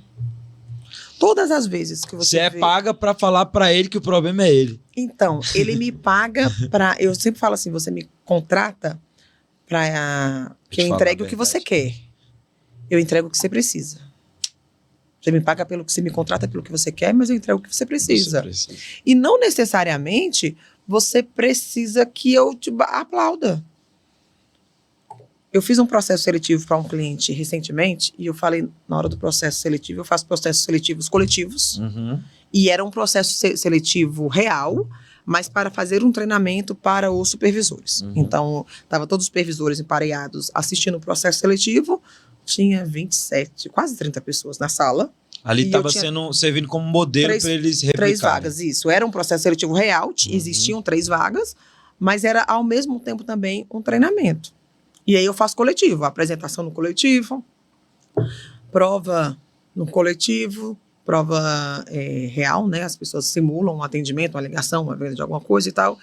E aí no processo seletivo, o cara fez um negócio errado lá e eu corrigi. E corrigi na frente de todo mundo, ele viu que perdeu o rebolado assim. Aí eu falei, sabe por que eu te corrigi agora? Porque se vocês não entenderem que eu vou precisar corrigir vocês, e eu vou precisar corrigir, sabe por quê? Porque você não sabe vender consórcio. Eu preciso te ensinar. E eu não espero te contratar achando que você vai acertar todas. Só que se você não aguentar uma correção, você não pode trabalhar comigo. Como é que eu vou trabalhar com quem não aguenta ser corrigido? Verdade. E no nosso segmento tem muita gente que não aguenta correção. Tem muita gente que não aguenta um feedback. Tem muito supervisor que acha que ele está certo, que ele é o dono da verdade, que só ele fala. E aí eu vejo empresas perdendo equipes inteiras por causa do ego, né? Do egocentrismo de supervisores. E como o representante está fora da operação, não está nem enxergando isso. Então, o maior problema das empresas hoje são os donos. Não existe. Eu conversei isso com o Lamourier com o Guilherme, no CONAC. Não existe um CNPJ forte Com líder fraco. com CPF fraco. Não tem como. A empresa que você tem é reflexo da sua mentalidade. É um reflexo do que você é. Se a sua empresa está bagunçada, suja, você é desse jeito. Tem uma frase na psicologia que fala assim, como você faz uma coisa, você faz todas as outras. Então não tem como, na minha casa eu sou organizado. Mentira, se você é bagunçado aqui, você é bagunçado em qualquer lugar. Se você é atrasado, você é atrasado.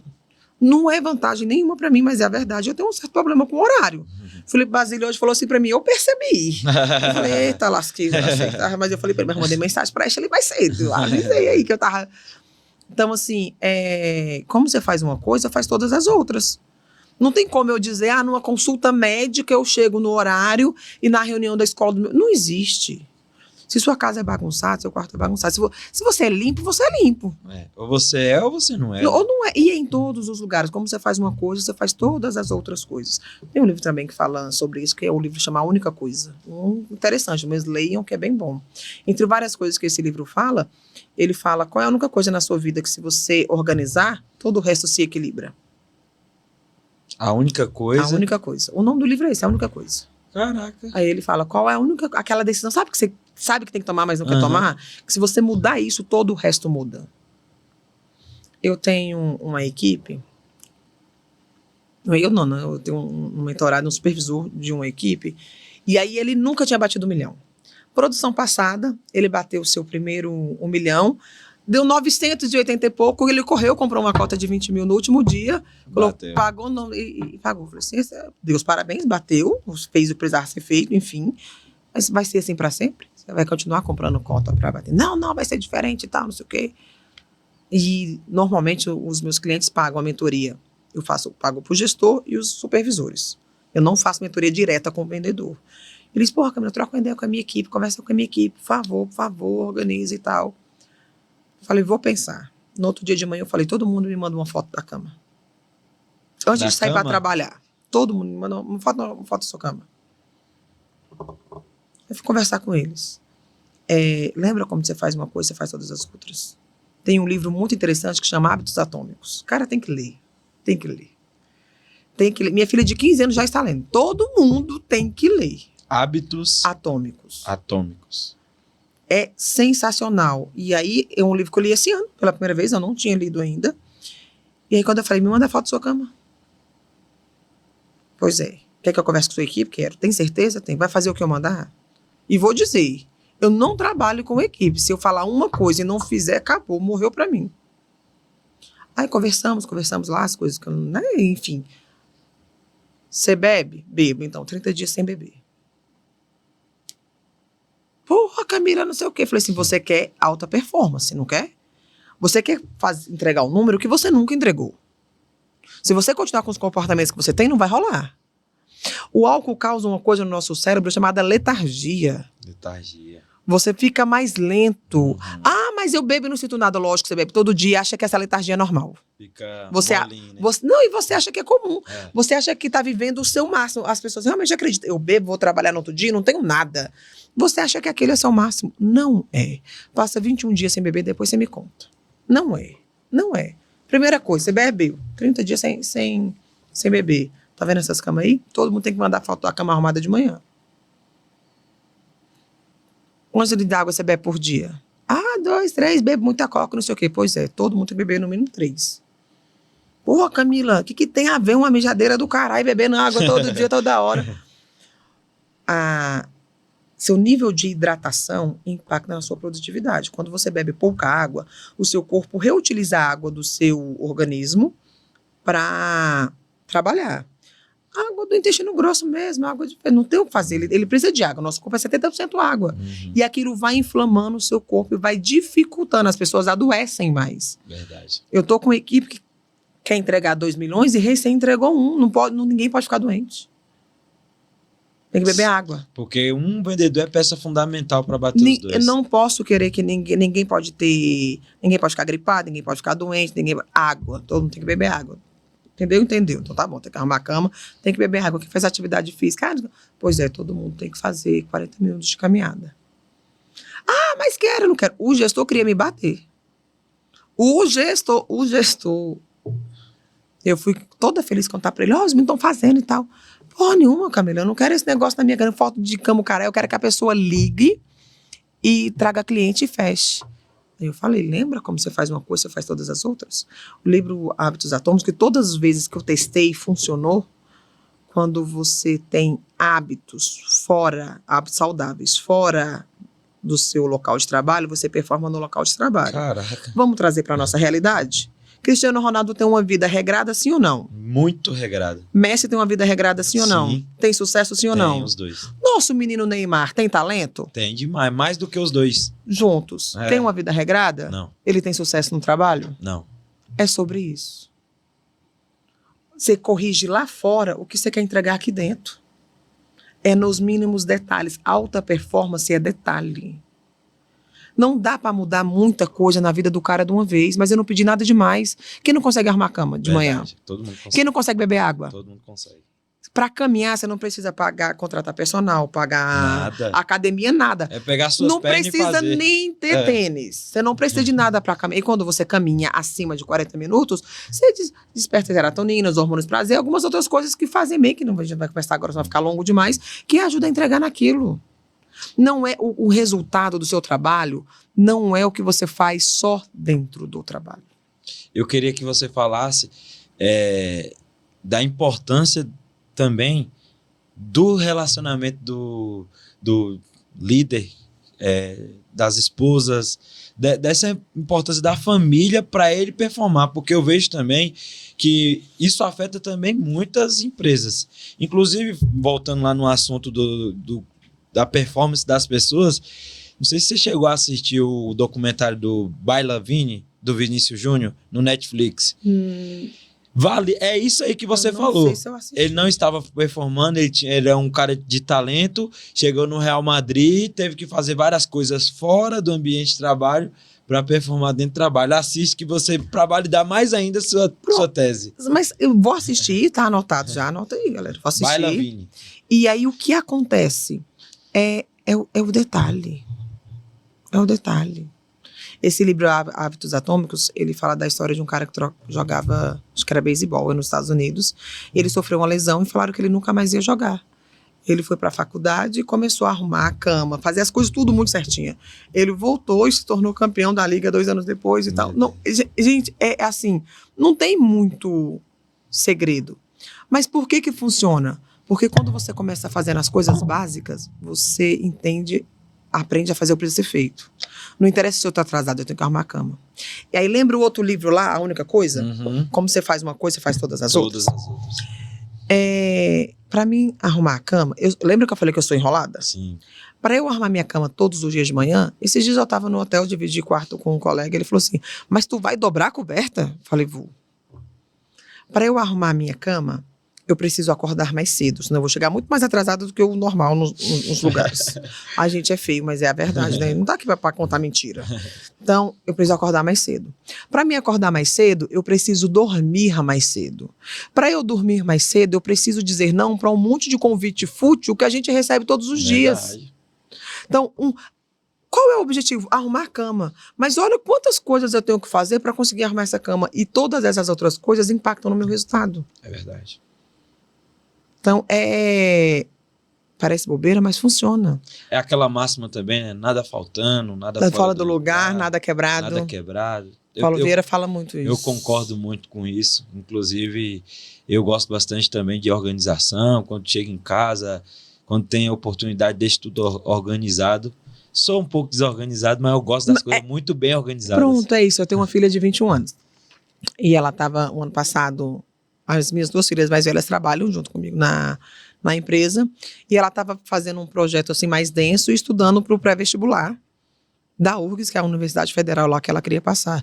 E um dia eu entrei no quarto dela, até filmei, fiz as histórias. Quem me segue, eu exponho a galera mesmo. Uhum. Olha como é esse aqui. Aí ela estava deitada na cama estudando, ela disse, dizem que o nosso quarto é reflexo da minha mente. Minha mente está desse jeito aí. Eu falei, pô, bora arrumar agora mesmo. Senão não vai adiantar. Verdade. Então não é só do lado de fora, né? Do lado de dentro também a gente tem que ir. Vamos voltar naquela pergunta. Qual a importância da esposa, da família, no processo aí líder, supervisor, representante, master, performar no trabalho? Eu amo representante casado. E os que são casados com mulheres bravas, eu gosto mais ainda.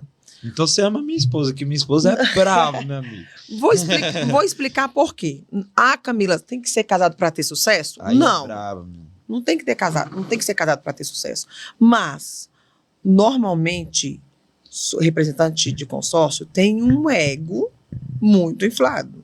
A grande maioria do mercado são jovens. Sim. Verdade ou mentira? Emergentes que, É isso. que Então, são vieram pessoas de lá de novas que baixo. estão ganhando dinheiro. E muito dinheiro, inclusive. E aí começam a ter acesso a várias coisas que não tinham. E não é sobre o dinheiro, é sobre a mentalidade.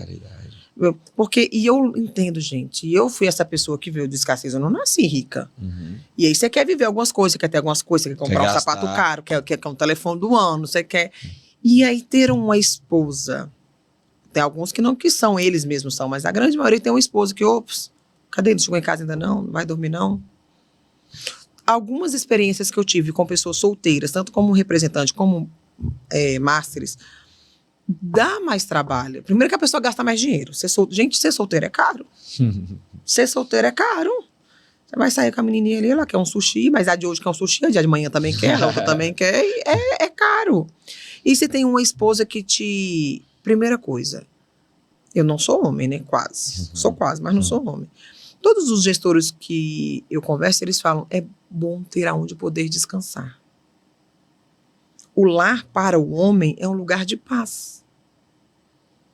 Por incrível que pareça, para os homens, pelo menos para os que eu conheço, e me corrija se eu estiver errado, é o lugar de paz, é o lugar seguro.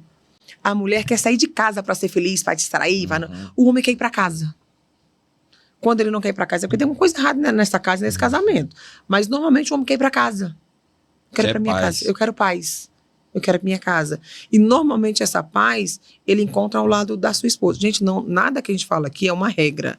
É um senso comum, é a maioria de. A maioria. A maioria, mas quer paz perto de um lar, de uma esposa.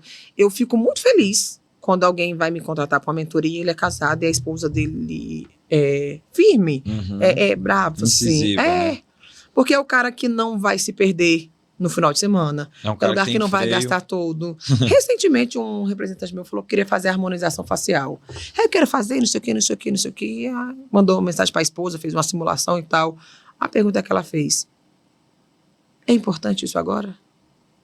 É indispensável? A gente precisa disso agora? Uau!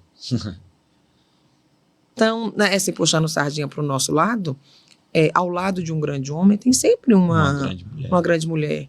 Então, mas lá em casa é diferente, é porque você casou errado. Lembra o processo seletivo? Você fez errado. E treinamento nenhum vai dar jeito. Não, é isso, e eu vou dizer, gente, eu casei 2 vezes, não estou dizendo que foi errado, né? Tenho meus filhos lá, mas eu não fiz a sondagem bem feita. Se eu tivesse atentado a alguns detalhes, provavelmente ou eu não teria casado ou não teria separado. Então, assim, para quem vive um casamento sadio, eu falo que o casamento não é ruim.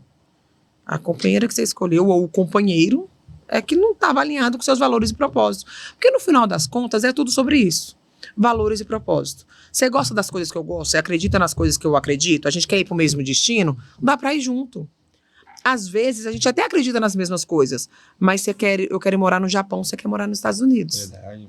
Não vai dar certo. Então, são destinos diferentes. É alinhamento. Então, isso serve para relacionamento, para vendedor, supervisor, representante, para trocar de bandeira. As pessoas, aquele representante que fica pingando de vara em várias bandeiras. É porque ele não tem um propósito. E ele não estudou, ele está perdido. Paga mais, Não, e às vezes não é nem só por dinheiro, ele está perdido mesmo. Porque como ele não sabe para onde ir, qualquer caminho serve. Aí ele vai tentando, fica queimado no mercado. Porque ele, na verdade, ele só está tentando se encaixar, se encontrar.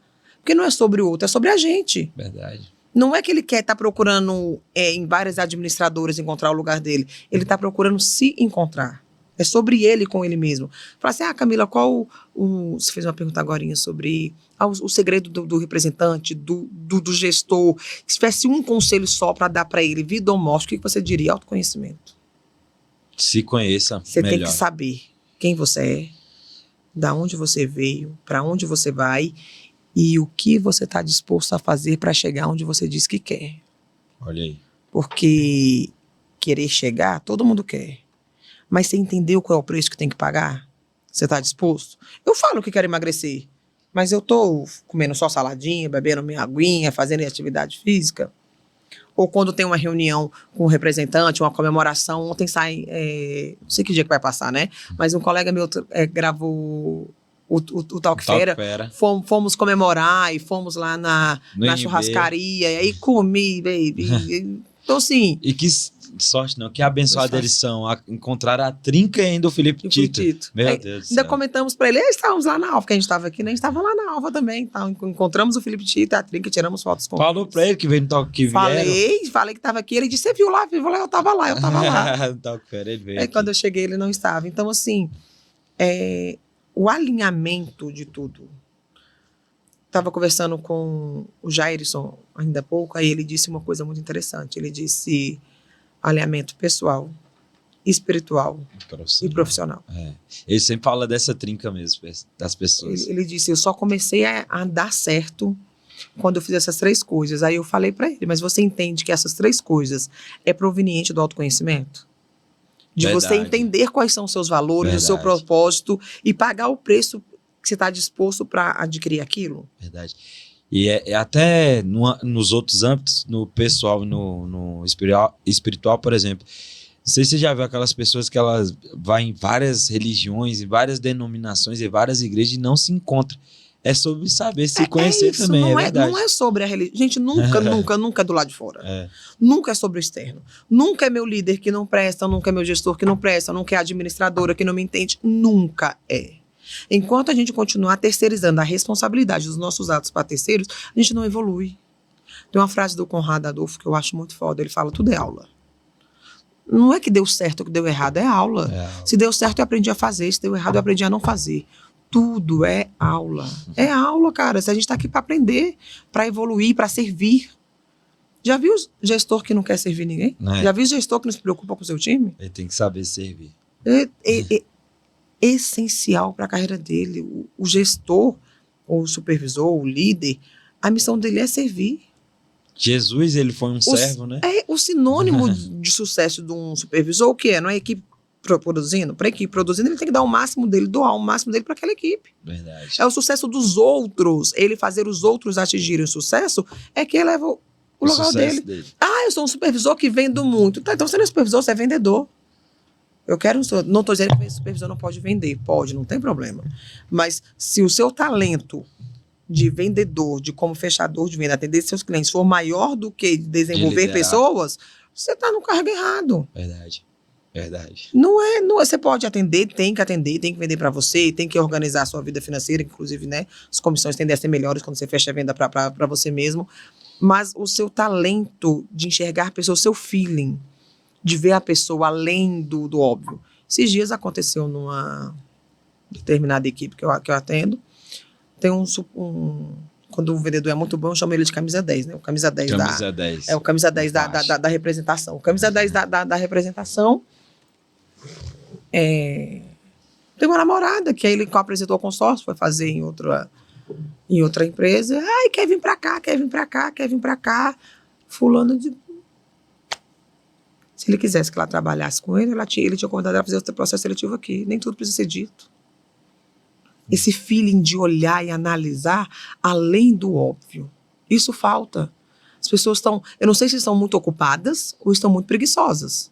Eu acho que um pouco de cada, né? Esse interpretar os comportamentos das pessoas, esse entender o que está rolando e o que está acontecendo, a percepção do líder de enxergar a sua equipe com olhos de ver, presença. Eu não estou aqui, normalmente é assim, a mesa de vendedor lá, as mesas dos vendedores, minha mesa de supervisor, eu estou aqui fazendo minha coisa, eles fazendo as coisas dele, porra nenhuma. Pega uma cadeira, senta do lado do seu vendedor, presta atenção no que ele está respondendo. Corrige em tempo real. Melhor formação é se corrigir em tempo Tempo real. real. Cara, Falou uma M, você cancela o áudio aí, é assim que você pronto. fala. Você forma o cara assim, na minha E opinião. por que você está falando assim? Por causa disso. É em tempo real, é a coisa que é vivo. É. O nosso segmento é um segmento vivo, não dá para deixar para depois. Tem que Não ter dá muito pra- tato, né? Não dá para dar feedback. O dia do feedback. Eu vou falar, o dia do feedback, né? É. Não tem isso. Espera a merda acontecer pra dar feedback. Que dia que é o dia do feedback? O dia que precisa. Coletivo ou em público? Depende.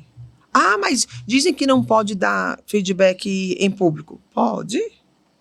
Se nós estamos aqui em equipe, o seu comportamento impactou negativamente todo mundo, Eu vou falar. eu tenho a obrigação de te repreender em público. Porque eu tenho que dar um dever moral de dar satisfação para toda a galera que estava esperando isso. Exato. Se foi individual, se só impactou você, a gente não é para expor as pessoas. É sobre o todo. O consórcio, a gente trabalha com consórcio. Um grupo de pessoas se reúne para um bem. Na lei diz que a obrigação da administradora é prezar pela Bem do integridade, pelo bem do grupo. grupo. Por que o cara saiu, tem um monte de taxa, um monte de coisa, e no grupo dos excluídos vai receber bem menos que ele deu de entrada? Porque a decisão de sair dele impacta negativamente todo aquele grupo. Todo grupo. E a minha obrigação enquanto administradora é respaldar o grupo. todo. O líder é a mesma coisa. Você não pode ter vendedor de estimação. Eu não posso defender um em detrimento de outros. É todo. É aquela máxima, né? Nossa, eu vou manter ele aqui porque ele vem, ele quer, ele não reclama. E eu acho que quando a gente é líder, quando a gente é supervisor, representante, enfim, eu acho que dentro da equipe de vendas, a única coisa que é essencial ali para a pessoa se manter, não a única coisa, mas a coisa mais importante para a pessoa se manter é vendas. Quando você mantém um cara porque ele é bonzinho, porque ele quer, mas ele não vende, você está deixando claro para a sua equipe que vendas não é a coisa mais importante. Puxar seu saco é o suficiente. Puxar seu saco é suficiente. É isso.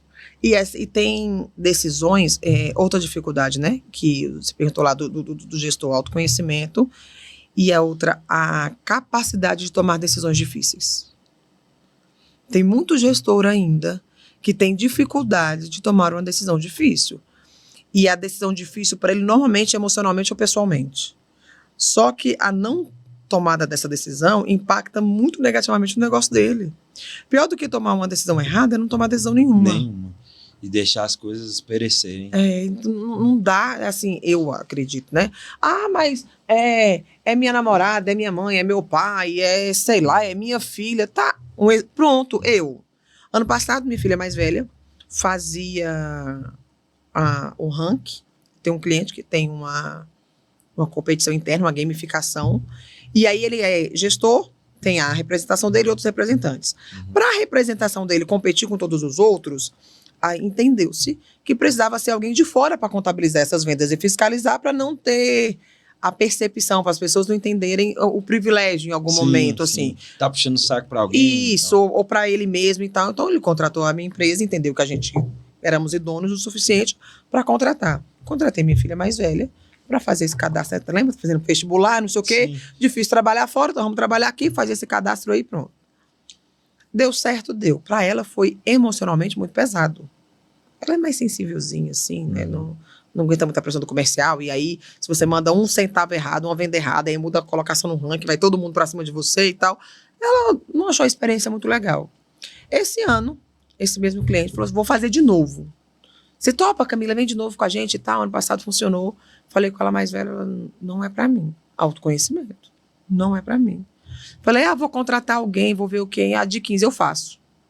Faz o quê, menina? Tu tá recém passou na escola técnica, tem dia que estuda o dia inteiro, tem dia que vai pra escola de 6 da manhã e chega às 10 da noite. Você não vai fazer isso, não. Me dá 1 mês. Se não fizer, a senhora troca. Rapaz. Com 15 anos, ela tá fazendo e a gente recebe elogio todos os dias. Caraca. Significa que a mais velha Não é boa profissional, não. Não tem nada a ver. Significa que foi uma contratação errada. E não existe treinamento no mundo que corrija uma contratação errada. Então não é sobre os outros. Eu vejo isso dentro da minha casa todos os dias. E eu sou chata para um caralho. Eu sou, meu Deus do céu, eu sou muito difícil. Muito exigente, muito intransigente, muito difícil mesmo. E quando eu falo para os outros, não é só da boca para fora. É o que eu aplico, é o que eu testo, é o que eu vejo. É o que você vive. Tanto nas equipes que fazem mentoria comigo, quanto no dia a dia. Não é para todo mundo. Eu queria aproveitar esse gancho que você falou das suas filhas e eu queria saber da importância que elas têm para a sua carreira, para a mulher que você se tornou hoje, porque eu sei que elas foram as únicas contratações que você fez que não foram erradas. Eu acho que foi Deus que contratou para mim, sabe? Eu acho que foi um presente de Deus, foi Ele que me deu. Eu casei muito nova, separei muito nova. Com 25 eu já tinha as duas. E aí eu brinco com meu pai que eu não queria ter filho nenhum. Aí depois criei a Maria Clara. Desejei muito, quis lá e fiz. E aí os outros foram nascendo. Eu sou cristã, não fui tirando nenhum, fui ficando. Foi engravidando, foi nascendo, que eu não vou tirar. Foi vindo. E aí eu tava conversando com meu pai esses dias, eu tenho uma admiração, um carinho. Sei lá, acho que eu sou fã dele mesmo, não sei explicar. Meu pai, acho que é o homem da minha vida, e todo mundo merecia conviver com ele de pouquinho para aprender um pouco sobre a vida mesmo, sobre o que é da vida. E eu falei, pai, eu acho que se eu não tivesse tanto de filho, eu era rica. Porque você tem filhos, né? O custo, gente, é um brinquedinho caro. É um brinquedo caro, né? Meu Deus do céu, parece que não tem fim, não. Quanto mais passa, eu falei assim, não, eu acho que se eu não tivesse filho, eu era rica. Ele falou assim, será que se você não tivesse filhos, você ia ter a garra que você tem para trabalhar? Uau! Eles são meu propósito, eles são meus motivos, é tudo por eles e para eles, todos. O caçula tem suspeita de TDAH, né? Nunca terminei o diagnóstico dele, preciso terminar, Deus. Mas tem lá indícios gravíssimos, assim, indícios claros, graves não, claros de TDAH. E aí eu estava aqui em São Paulo já no dia do CONAC. Liguei para ele de vídeo. Fazendo o quê, cara? Tô aqui jogando no iPad, não sei o quê. Eu falei, pô, não pode, né? E ele não pode, porque já tem o cérebro acelerado, não pode. Só que não adianta eu ficar gritando e brigando com ele de longe. Passou um pouquinho, ele, mãe, me dá queria um McDonald's. Pode falar? Pode. Um McDonald's e tal. Eu falei assim, não, mas quem tá meio brincando no tablet não merece McDonald's, não. Quer um McDonald's? Vai lá em cima, ele tem uma assinatura da leiturinha, vai lá em cima, escolhe um livro que você não tenha lido ainda. Aí ele voltou com um vovô, sei lá o quê. Tem quantas páginas? 42. Qual foi o maior número de páginas que você já leu num dia? Mãe, não sei, mas foi no máximo 2 capítulos. Falei, filma uma página aí, deixa eu ver o tanto de texto que tem por página. O livro que tinha umas letras grandes, dava assim, falei, você tem que ler metade. Se você ler metade, a mamãe dá um McDonald's. Paga o McDonald's. Passa um pouco, 1 hora e pouco depois, a minha filha mandou a foto dele dormindo em cima do livro. Aí eu falei, ele terminou? Aí ela, não, faltam 3 páginas. Eu mandei um áudio, acorda ele, para ele terminar as 3 páginas. Eu não vou dar o lanche para ele se ele não terminar. Eu contei isso pro Felipe. Ontem eu mostrei o áudio para ele, as coisas, e ele disse, pô, tu acordou, menina? Acordei. Porque com 8 anos de idade, se ele não entender que ele tem que entregar para receber, que homem que eu vou criar? E aí mandei, assim como os meus mentorados tem que ler e me mandar um áudio do que, não é do que entendeu do capítulo, é de como ele aplica o que ele leu na vida dele. Os meus mentorados têm que fazer isso. E aí meu filho também, manda um áudio aqui do resumo, conta a história do livro e tal, e mandou. Aí mandei o Big Mac para ele lá, o lanche. Quando chegou, eu falei para ele, se você tivesse lido 2 páginas a mais, você tinha ganhado um sorvete. Uau! Fazer o combinado não é o suficiente. Tem que fazer o a mais. Tem que ser a mais. E aí, mas ele é muito novo, ele é criança. Poxa, a gente faz processo seletivo. Você pega uma galera de 18 a 20 aí, que está um pouco perdida, e não porque não sabe, porque não presta, porque é geração X, Y, Z, não é sobre isso. Saíram todos os pais de casa. O custo de vida aumentou muito, o capitalismo bombou, a revolução industrial, o consumismo, todo mundo quer, só o pai não dá mais para pagar as contas de casa. Sai o pai e a mãe. E quem cria esse menino? A televisão, ele mesmo, a vizinha, a internet. Então, assim, é certo, é errado, é bom? Não sei, é a realidade. É a realidade. Não é que as pessoas estão mais acomodadas, eu acho que está faltando referência mesmo. Uhum. A referência materna, paterna? E de ídolos e de tudo. Não tem, a gente não... Fala um nome assim que você fala num país hoje é unanimidade. Nenhum. Na nossa época tinha o Ayrton Senna. Ayrton Senna, Pelé. Já teve o Pelé, teve o Ayrton Senna. Então, assim, tinham coisas que todo mundo, porra, não tem como falar mal. O cara é íntegro, não tem.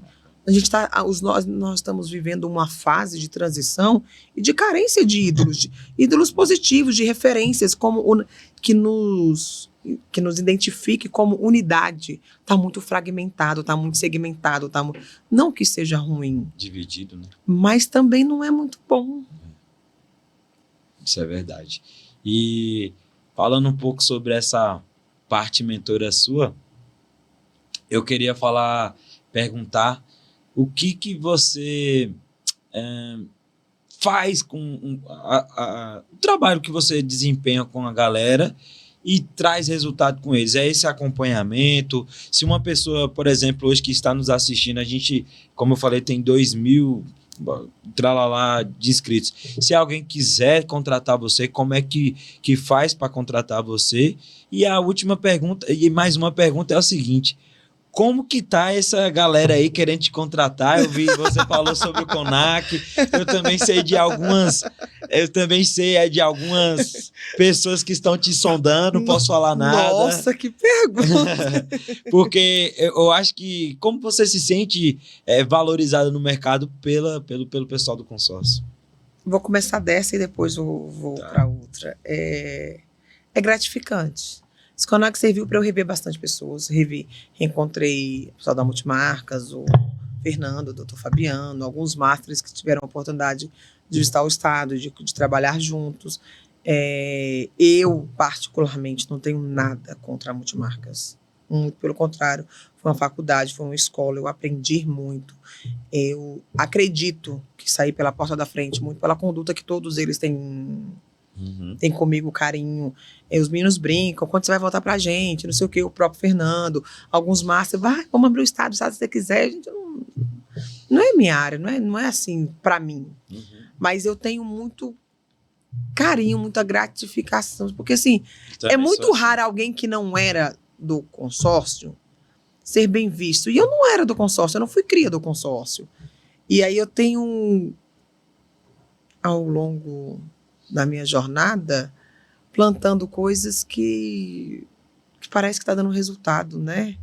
Eu recebi um convite, uma certa administradora, um convite muito audacioso, e há muito tempo nada tinha balançado comigo. E aí, mas tem outro lado também, tem todos os meus clientes, tem todos os segmentos, tem contratos até o final do ano que vem a ser cumpridos. Hoje eu tenho muito orgulho de falar, e o que me ajuda muito com os meus clientes é que eu não sou afiliada a nenhuma bandeira. Então, eu atendo o representante de A, B, C ou D e não ganho nada com isso. Quando tem um representante que quer fazer uma transição, ou de gestão, ou de bandeira, eu consigo ter imparcialidade de avaliar os valores dele, ver com qual administradora da MET, e não ganho nada por isso. Todo mundo fala, eu achava que você ganhava, Não ganho. Várias já me ofereceram, e eu prefiro escolho manter isso imparcial. A questão da decisão difícil você teve que ter, né? Porque assim, mas é um dinheiro a mais, já pensou? A galera ganha, você ganha, sei lá, 0,5 na produção. Você tem quantos, somando a todos os meus clientes hoje, dá próximo de 100 milhões produzidos mês. Então, assim, dá para atender a galera, não sei o quê, você ganha uma pontinha de... Não é sobre isso. É sobre quando você me perguntar uma coisa, você ter certeza de que eu te vou responder com base na minha experiência, mas dentro do que eu acredito que é o melhor para você. E de forma imparcial, que é o mais difícil. Independente dos meus benefícios. Então, essa parte, assim, foi muito por conta disso. Então, ninguém veio falando, mas tirou o representante de um lugar, levou para outro, fez isso, fez aquilo. Não tem. Não tem. A mesma coisa como um representante me contrata, e aí tem os supervisores. Normalmente eu faço serviço representante e supervisores. Eu sempre falo, se eu fosse ruim de guardar segredo, eu não podia trabalhar. Porque o que o supervisor conversa comigo na mentoria é entre eu e ele.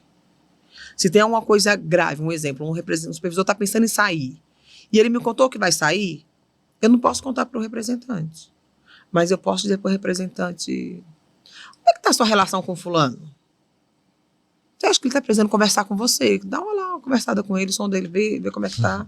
Você dá uma pistinha, né? Se o cara for um bom entendedor, ele vai lá e vai conversar. Agora, dizer, olha, fulano disse que quer sair por isso, não pode. E aí, outra coisa que eu falo pro supervisor, contar para mim não resolve o seu problema. Eu entendo que você precisava desabafar, a gente pode juntos organizar as ideias, estruturar como você vai ter uma conversa difícil. Te usa como divã, né? Porque normalmente os supervisores têm uma relação pessoal com os representantes. Sim. Então, dar feedback para o líder que você é envolvido emocionalmente é complicado. Normalmente para eles é. Então, vem cá, a gente estrutura uma maneira de fazer, de falar, sem ser afrontoso, mas que deixe claro a sua insatisfação de como vem, como vai. A gente consegue estruturar isso, mas é você que tem que contar. Você precisa entender que conversar comigo não resolve o seu problema. O que resolve o seu problema é enfrentar os seus demônios, enfrentar os seus medos. É o cara lá que vai resolver a sua vida, não sou eu. Eu não tenho o poder de mudar sua comissão, eu não tenho o poder de entender que você fez muito esse mês e precisa de uma folga. Eu não tenho problema. Eu não tenho esse poder. Eu posso te reconhecer o tanto que for, não é o meu reconhecimento que você está buscando. Quando eu era gerente da Multimarcas, principalmente de reconhecimento, poxa, queria o reconhecimento master do meu master. Cara, não adianta eu falar. Não adianta eu te endeusar. Não é o meu que você está buscando. Não foi para mim que você fez isso. Verdade. Então, a mesma coisa. E aí, trabalho numa parte muito de gestão e liderança. Eu não atendo vendedor, mas não é porque não sei, ou não quero, ou não... Se tiver uma palestra sobre, sei lá... spin selling, sobre empilhamentos de gatilhos persuasivos, quando a gente tem conteúdo e consegue, tem vivência no comercial para isso, mas no dia a dia não dá para fazer porque meus atendimentos são individuais, ficaria impossível. Inviável, inviável de tempo mesmo, não dá. Então a gente faz gestão e liderança, e aí tem um acompanhamento, primeira reunião de briefing. O que você quer com essa mentoria? Aí eu decido se eu posso te ajudar ou não. Eu não sou Deus, eu não consigo ajudar todo mundo. Tem gente que vai fazer a mentoria comigo, cara, não é de mim que você precisa de um mentor financeiro. Você precisa de um cara que vai te ajudar a organizar suas finanças. Eu não sou boa nisso nem com as minhas, nunca disse que era. Não, você precisa de um remédio e não sou eu esse remédio.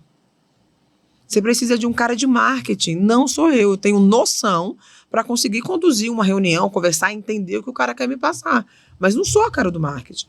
Não sou o cara de tráfego. Então, assim, procuro muito ser fiel à minha expertise, ao que eu vivi profissionalmente, ao que eu trabalhei para construir. E estudei gestão e liderança. Aí dentro desses gatilhos tem várias coisas. A gente tem algumas equipes que fazem a preparação do supervisor. Pega aquele vendedor que vai ser promovido, então começa a fazer mentoria e acompanhamento para se tornar supervisor. Para ter um pouco de bagagem, que preparado ninguém nunca tá, mas para ter uma bagagem do que espera ele. Do supervisor por representante a mesma coisa. Tem algumas equipes que inclusive fazem lá, de 6 em 6 meses, tem um relatório para dizer se eu indico ou não para a supervisão. Não significa que o representante vá fazer o que eu falei. Eu tenho o meu parecer profissional, meu laudo. Durante esses 6 meses, a evolução do fulano foi X e você esperava 3X. No meu parecer, não está pronto ainda. Mas a decisão é tua. A decisão é tua. A empresa é dele, né? Normalmente também o que eu associo muito é a capacidade da pessoa de resolver problemas. Eu não posso ter um representante que tem medo de cliente, que tem medo de equipe, que tem medo de tomar decisão difícil, que perde o rebolado quando não produz. Porque quando você é supervisor, você se preocupa com você e com sua equipe. Quando você é representante, você vai ter mais de uma equipe e muitos vendedores. E uma produção baixa impacta diretamente na vida de todo mundo. De todo mundo, verdade. Se você não tiver controle emocional para passar por isso, se você não tiver fé para entender que é um momento e vai passar, você quebra o CNPJ. Verdade. Você desiste, né? Você desiste. E a pessoa que quer te contratar, como é que faz? Camila Leal Lago. Camila Leal Lago. Produção, tem como colocar aí na tela? Camila Leal AGO. Então, Camila Leal Lago lá no Instagram. Lá no Instagram. E outra coisa que as pessoas me cobram muito é um posicionamento mais forte no Instagram. Eu estava numa reunião hoje mais cedo e expliquei exatamente isso. Eu faço muito cliente oculto. Não, e assim, eu não atendo só empresas de consórcio. Eu tenho parcerias com seguradoras, plano de saúde, com rede de hotelaria. Já fiz serviço, um trabalho considerável com a franquia do Boticário. Desculpa a pergunta, mas são ocultos que eles querem que seja oculto? Por que cliente oculto? Porque o cara está com problema, um exemplo, no caso do Boticário, o Boticário são várias franquias. Aí o dono de uma franquia de 4 lojas me contratou. Ele tem lá os indicadores de desempenho deles, tem as categorias. Essa franquia era ouro e queria chegar a diamante. Então, 36, 30 e poucos indicadores. Não é conversando com o gestor que eu vou descobrir onde a galera tá errando. Fui num monte de loja, comprei um monte de perfume. Entendi. Fui na ruim, fui na boa, fui em todas. E a cara não pode me conhecer, ele não pode imaginar o que eu tô fazendo. É um estudo de mercado que você faz. E aí eu vou lá, anoto tudo. Mercado. O que tá bom é bom por isso. O que tá ruim é ruim por isso. Entendeu? E aí quando eu vou pra palestra, eu não falo do que eu acho. Você fala do que você eu vi. viu. E aí, inclusive, essa franquia passou de ouro para diamante mesmo. O grupo Mystic passaram de ouro para diamante, conseguiram. Então, Camila Leal AGO, porque o último L do Leal é o mesmo L do Lago. Então tá passando na tela aí, produção? Tá na tela aí para você que quer contratar a Camila. E para encerrar, Camila, passou rápido, né? 2 horinhas. Já tem 2 horas. Meu Deus, passou assim, ó. Eu tava nervosa, assim, tremendo. Agora tá tranquilo, é um papinho de boteco. É o papo que a gente bate toda vez que a gente se vê, pô. Assim, não é porque está gravando, mas eu gosto muito, tanto que senão não vinha. E rende. Isso, rende. Eu gosto muito, senão... E a gente tem que deixar também mais conteúdo para as próximas vezes, porque você vai vir várias vezes aqui, com certeza. Dá para falar de CRM, dá para falar de gestão. Aí nós vamos falar dá para falar bastante. De contratação, dá para falar de muita coisa. Muita coisa. Para onde a Camila vai? Como você se imagina daqui 10, 15, 20 anos? Como que você se imagina, Camila? Onde que você quer chegar? Vai parecer besteira, mas quando eu era criança mesmo, 9, 10 anos, tinha um grupo chamado El Chan, que era muito famoso. E aí, naquela época, gente, não é sobre machismo, feminismo, não, eu tô falando sobre o que aconteceu na minha vida. Naquela época, sinônimo de sucesso para mulheres era ser capa da Playboy. Durante muito tempo, enquanto criança, meu pai nunca vai saber disso, Angelicar, todo mundo é crente. Meu sonho era ser capa da Playboy, porque na minha cabeça, eu lembro da Carla Pérez no programa o conceito de sucesso, né? do Gugu, mostrar a BMW branca, conversível, que ela conquistou, não sei o quê, quanto a Playboy pagou pra ela posar, não sei o quê. Gente, eu nunca tive físico, nem corpo, nem nada. Não. Mas na minha cabeça, era o sinônimo de sucesso. Hoje em dia, assim, Camila, qual é o lugar mais alto que você acha que chegaria, o que você mais queria para a sua vida? Ser capa da Forbes. Uau. Eu acho que eu nunca contei isso para ninguém. É meu maior sonho. Como vai ser, não sei. Mas eu tenho certeza que vai ser. Vai acontecer, eu creio nisso. E essa história sua de superação, de luta, de garra, mostra que você está no caminho certo e que também está levando não só você para a capa da Forbes, mas várias pessoas para estar junto com você nessa capa. Eu acho que vai ser uma capa assim, você na frente assim, ó, seus mentorados atrás. Muito legal. Já pensou? Vai ser bom. Foi um momento assim, muito prazer conversar contigo. Eu acho que aqui eu ganhei uma mentoria grátis aí, né, amor? Né, Caião? Uma mentoria grátis aí de 2 horas aí. Quem está nos assistindo, aproveite, dê replay, como é que faz? Dê replay nessa entrevista, que eu tenho certeza que tem vários insights aqui que eu tive aqui dessa conversa. E só agradecer você, Camila, por ter tirado esse momento aí. Sei que sua agenda é bem complicada, mas sei que vai ser a primeira de muitas entrevistas que nós iremos fazer juntos. Obrigada. Desde a primeira vez que esse convite é um convite antigo. Eu fiquei muito honrada mesmo, honrada. Falei, nunca. Porque assim, a gente assiste de casa, né? Conhecer você já foi assim, cara, eu tô com um cara tal, que fera. Porra, que massa e tal. Já era uma coisa. Aí, pouco tempo depois, não, você vai lá, volta, vai não sei o quê. para quem é mais antigo, pra gente sabe que é um convite antigo, que a gente vai Sim.